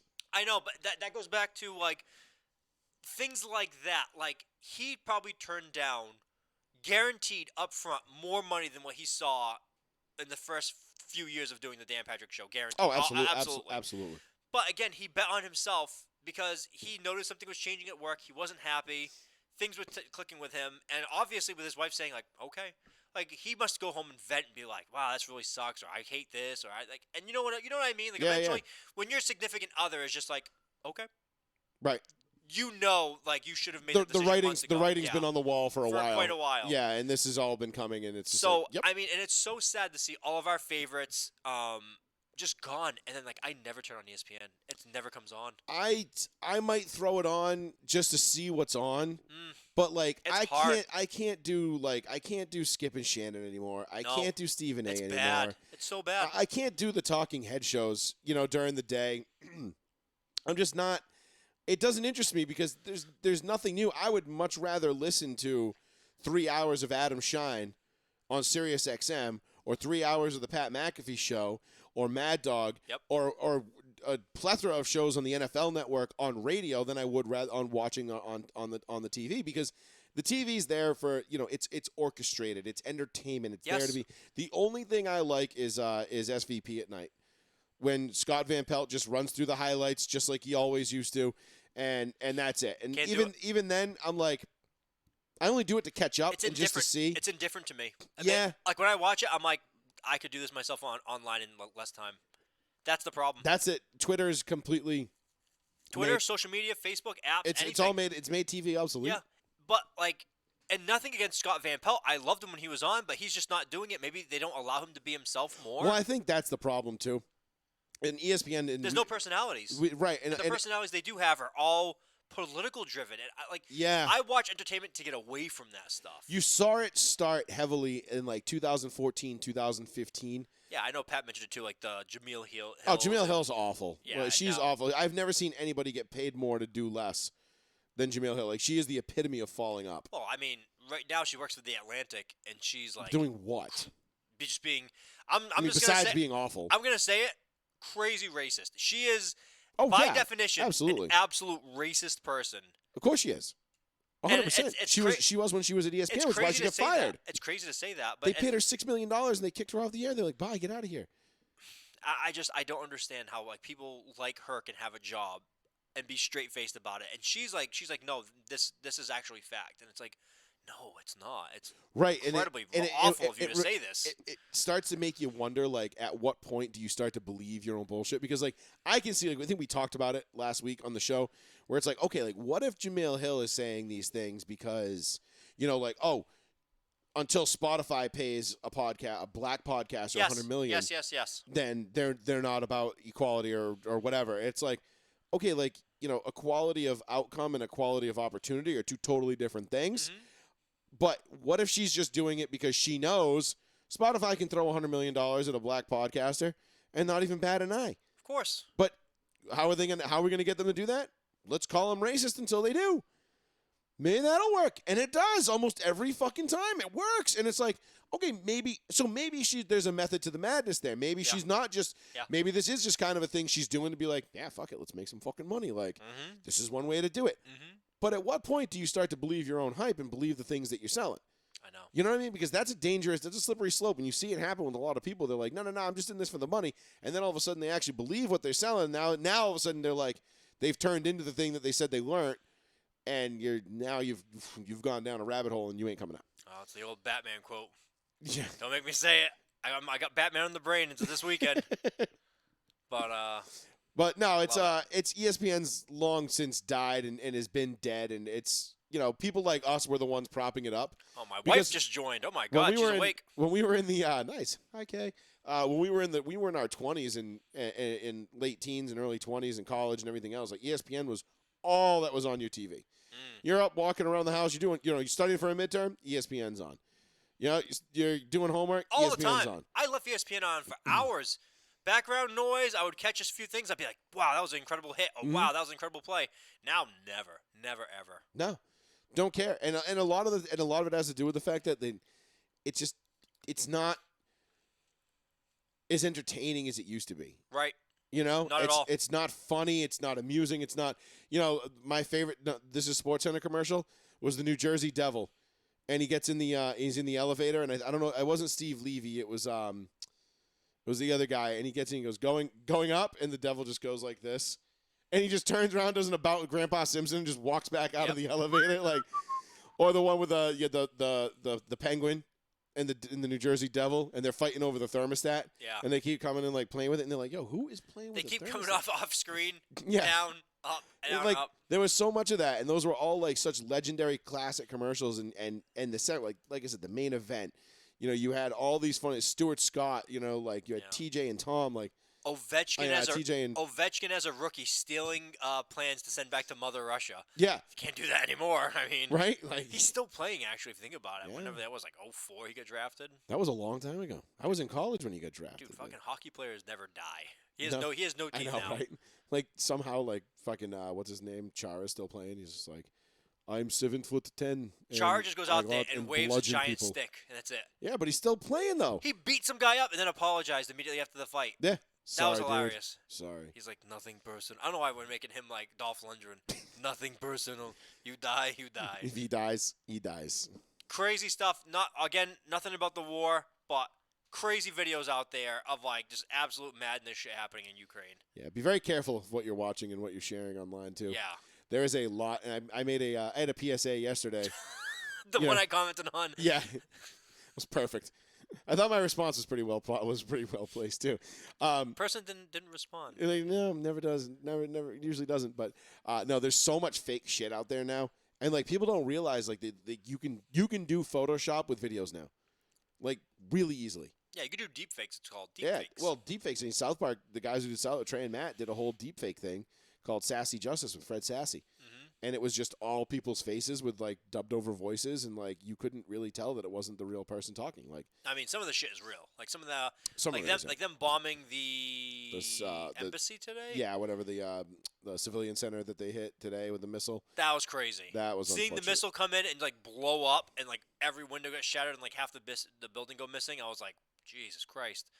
Yes, yeah, war is a rough thing to watch. And then I did I send you the stat of like vehicles and things lost by Russia since invading, and they had lost 548 armored vehicles. I'm like, what the fuck? Hey, how do you misplace those?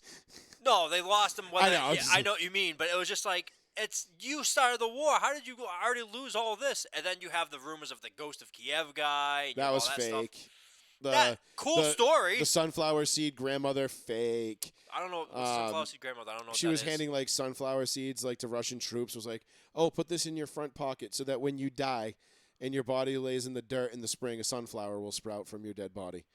And everyone's like, oh, that's gangsta. And I'm like, yeah, I didn't see that one. that's fake as shit, bro. Like, it's like a fucking wives' tale. Like, I've been seeing all the videos of like the bombs, explosions. And yeah, those fighting. are, and even those, I don't know. Like, I mean, I saw there was a picture like they showed of like a woman with like a bloody face or something like that, and it was a gas explosion from like 2014.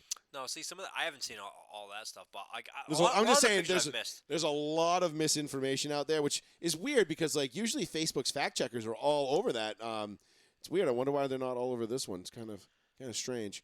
No, Facebook doesn't have fact checkers. They admitted to that. They have no fact checkers. Oh, that's true. They don't. They just have people that just Zuckerberg admitted that in Congress. They have 0 fact checkers. yeah, they're opinion formers is what they are. Sure. But last thing I want to talk about real quick before we get up out of here, Sean, is we'll just there's not much to talk about, so we'll just put our put our odds Weird time in sports. put our odds on it. But Aaron Rodgers is going to make a decision. We were hoping by tonight's show because that would have been absolutely fantastic if he had come down with that and given us just basically it would have been either me crying for an hour and then okay, how do we get Russell Wilson or Deshaun Watson? Or me celebrating, going, that Aaron Rodgers is not returning to the Packers, and that, all right, what are the Broncos going to do to get him? How do we get the MVP? How do we get him another Super Bowl? That didn't happen, but there's a lot going on in Green Bay. Green Bay is doing a lot of cap clearing, which people keep saying they're like, oh, look, they're clearing their cap, they're making room for Rodgers. Not exactly. They were $48 million over the cap at the end of the season. They got to get under that before they can do anything. So they were going to have to do this anyway. Is it for Rodgers? Yes, partially, because that's who they're going to try to keep. Who also wants a raise, too, if he stays with the Packers. So that $50 million a year thing keeps getting thrown out there a lot, right?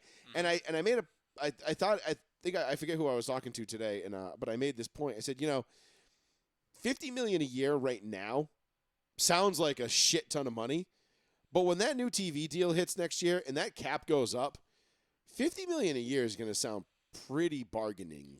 And right now, it's all Pretty about bargaining. inflating egos. Everybody wants to be the highest paid guy at their position, especially Rodgers. I mean, 4-time MVP. He does kind of deserve I'm not saying again. I'm not making the Kyler Murray argument for Rodgers. If anybody, I can make a case for Rodgers over everybody else. It's not Kyler Murray. No. So that being said, what are you leaning on here with the Aaron Rodgers thing? Do you think he stays in Green Bay? Do you think he's out? I've been dreading it since last offseason, where when he came back and they gave him the Brady deal of we'll give you 1 year and at the end we can reevaluate and trade you if you want and blah blah blah blah blah. They gave him the Brady deal the Patriots gave him, and I said he's gone. No one goes out and makes that deal and then says, you know what, I do love it here, unless he tells them that you're going to do this, this, this, and this, and he's going to hold them by the balls until they do it. Then that's the only way he stays. But I'm 100%. He's out. He's leaving Green Bay. To what team I don't know. I've always said the Broncos for over a year now. I've said the Broncos. I'm positive he's leaving, and it's to the Broncos. That's my thought. Right now, I'm leaning a little heavier towards he stays than I was, say, a week and a half ago. Okay. Or a show ago. I think the longer this drags out, the better chance Green Bay has of retaining him. I'm not 100% sold that he's going to stay in Green Bay. I still think it's like 55-45 he leaves. But that was like 75-25, 80-20 for me. You know, if you ask me, the day after they lost to the Niners, it was 90-10. He's gone. Right. So as this is dragged out a little bit, I think there's a better chance the Packers retain him. I still think he leaves. I still think he's going to end up in Denver. Right now, I think Vegas has the two odds-on favorites to land him as plus 150 was Philly and Denver. Philly because I think they have 3 first-round picks this year. Jesus. They've got a ton of picks. Philly apparently was going hard after Russell Wilson. So right, and Philly can give up a lot of capital. And they probably would for Russ. Yes, Pat, they did. They brought back what was the quarterback's coach? They just brought back. God damn it! The Packers? Yeah, no idea. It was his Packers. It was his quarterback's coach back in 2010 when he won the. I don't remember when they won the Super Bowl. I Tom don't give a shit Clements. about that. Oh, Clemens is back? Yeah, Tom Clements. So they brought him back in order to try to keep, because that Aaron wanted him back. But Aaron loves Nathaniel Hackett. He loves Tom Witten, or Houghton. I'm telling you, it just seems like this has all been a setup to go to Denver for a long time coming now. For over a year.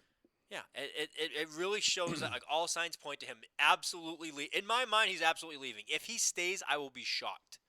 Okay. I mean, I like I said 4 weeks ago, I would have said the same thing.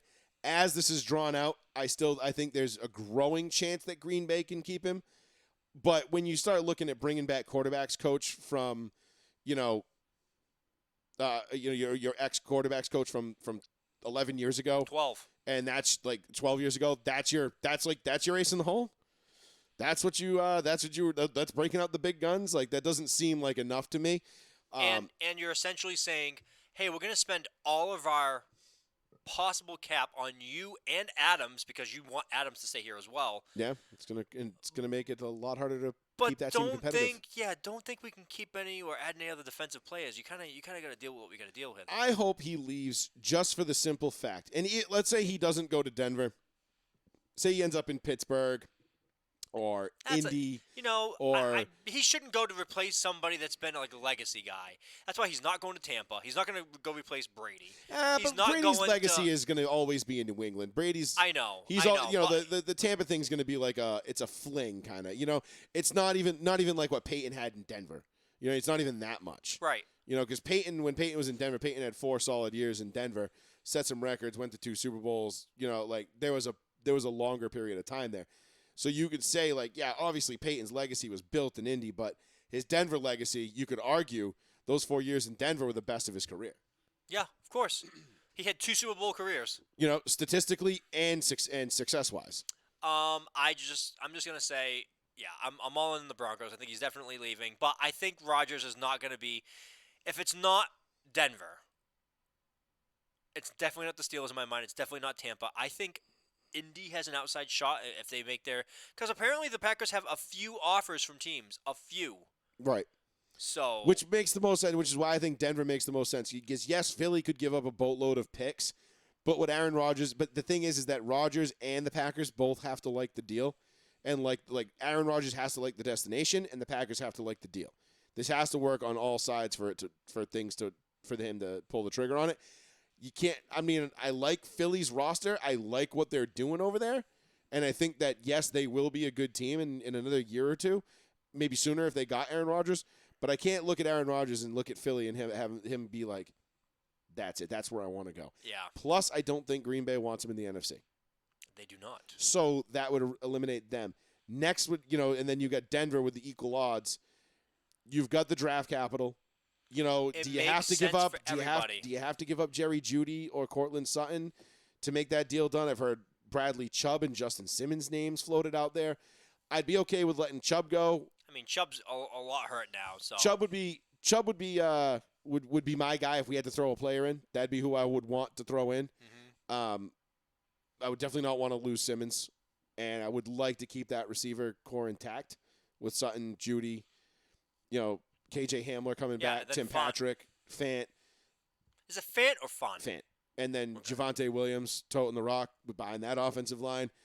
I think that's going to be a stellar offense. If Aaron Rodgers goes there, I think that's your number one offense in the league next year. I mean, it's hard to compete. I mean, that's But- I kept saying it for years now. I'm like, God damn, like that draft when they just drafted all like my favorite wide receivers, and I'm like, fuck off. Yeah. And I was like, that's a stacked wide receiver class you have there, just of pure talent, and all you need is a quarterback, and that's all you've been missing. Not for nothing, but George Patton is not. He's not sitting on his hands.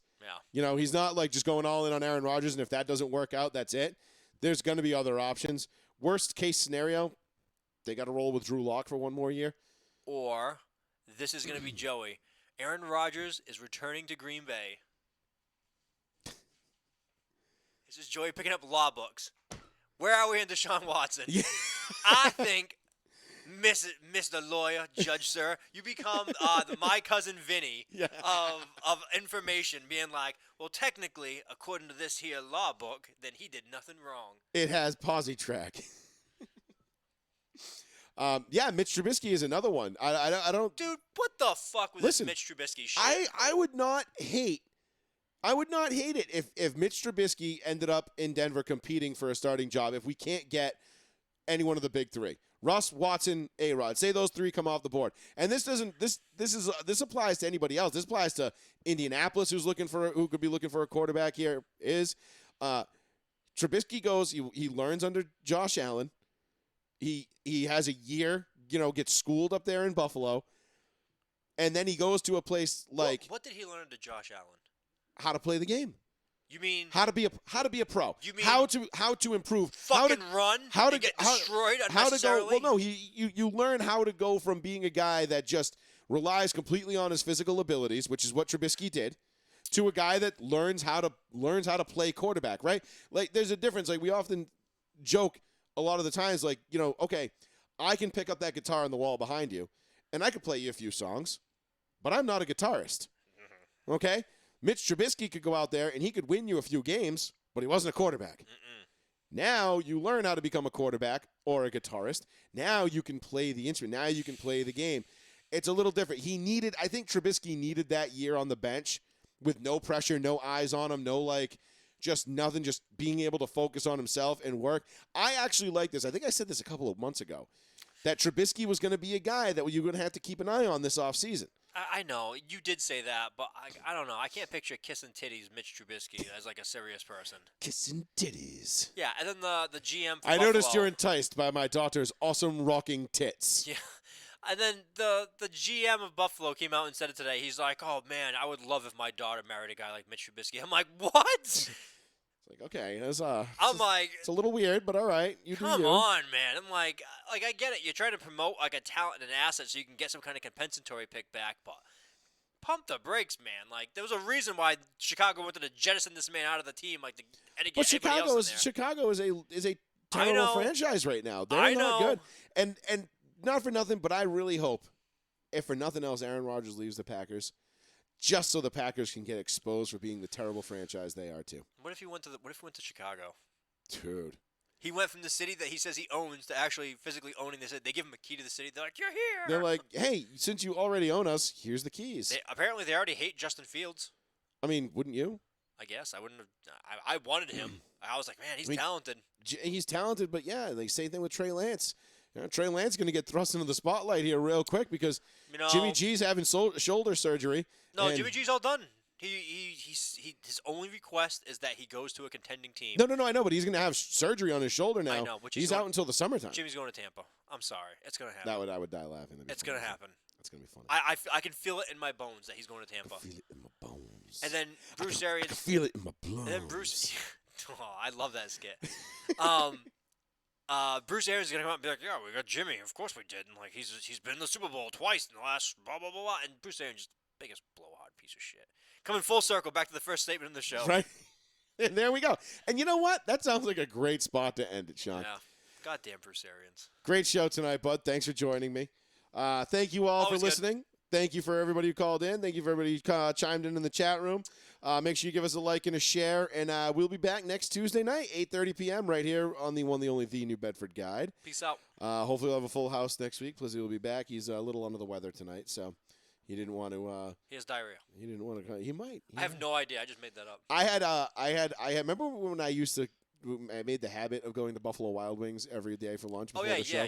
Yeah. And I had to That's get you up, were stupid. and I had to get up in the middle of the show and bolt to the bathroom. Yeah. Yeah, well, I did that. I went to Buffalo Wild Wings today for lunch, and You made it. luckily the show starts about a half hour to an hour later than it used to. Yep. And everything worked out great. Oh, P.S. I won't be here in 2 weeks. I'm on vacation. Oh, perfect. Yeah. Good for you. I forgot. I was like, oh yeah, I'm not gonna be here in 2 weeks. Oh, right. Yeah. By the way, Yeah. no big deal. No big deal. We'll make do.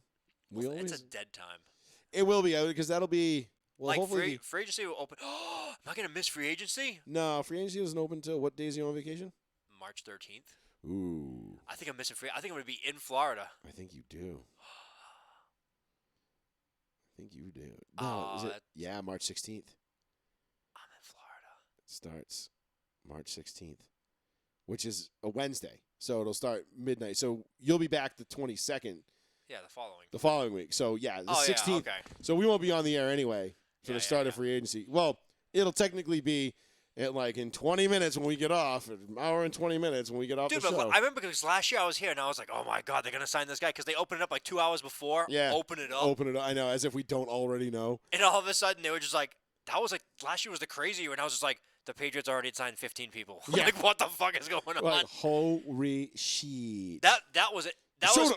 That was probably the most fun I've ever had in an offseason. I was like, every time I look at my phone, the Patriots have now signed Matthew Judon. I'm like, what? That was the most fun that was the most fun that I'd had since 2014, when the Patriots and the Broncos had that like weapons race, that arms race. Yes, it was like the U.S. It versus was Russia. like Talib, Browning, Revis, and you're like, T.J. Ward, DeMarcus Ware, and you're just like, no, like holy shit. Oh my god, it just never ended. It was awesome. That was fucking fantastic. And then last year I'm like sweating at my phone. I'm like, oh my god, we signed Jonnu, Matthew Judon, Godchow. I'm like, okay. I'm like, this is a lot already. I'm like, it's probably ended. All of a sudden, Hunter Henry, Jalen Mills, and I'm like, what is happening? We're signing every free agent. It's like, stop. My penis can only get so erect. My god. That does not happen this year. We signed nobody this year. I'm already calling it. We signed nobody. I mean, you're not going to find a ton. I think if you trade for Ridley, That's could it. be your big one. That's it. That'll be it. That's Well, Bill. I wouldn't count out signing Godwin. Belichick's going to just trade for Ridley and sign Belichick's Godwin. going to be the guy that walks into the store with his hands in his pocket, walks by electronics and says, how much is that PS6? PS5? No, I'm going to pass. And just walks right out the store, back to his guy and drives away. So what, you're saying Bill Belichick's a guy who's going to look at something he can absolutely afford and say no? Yeah, he's a window shopper. Yeah, it's a window shopper. Look at the things you cannot buy. That's not the words, but Classic close. 50.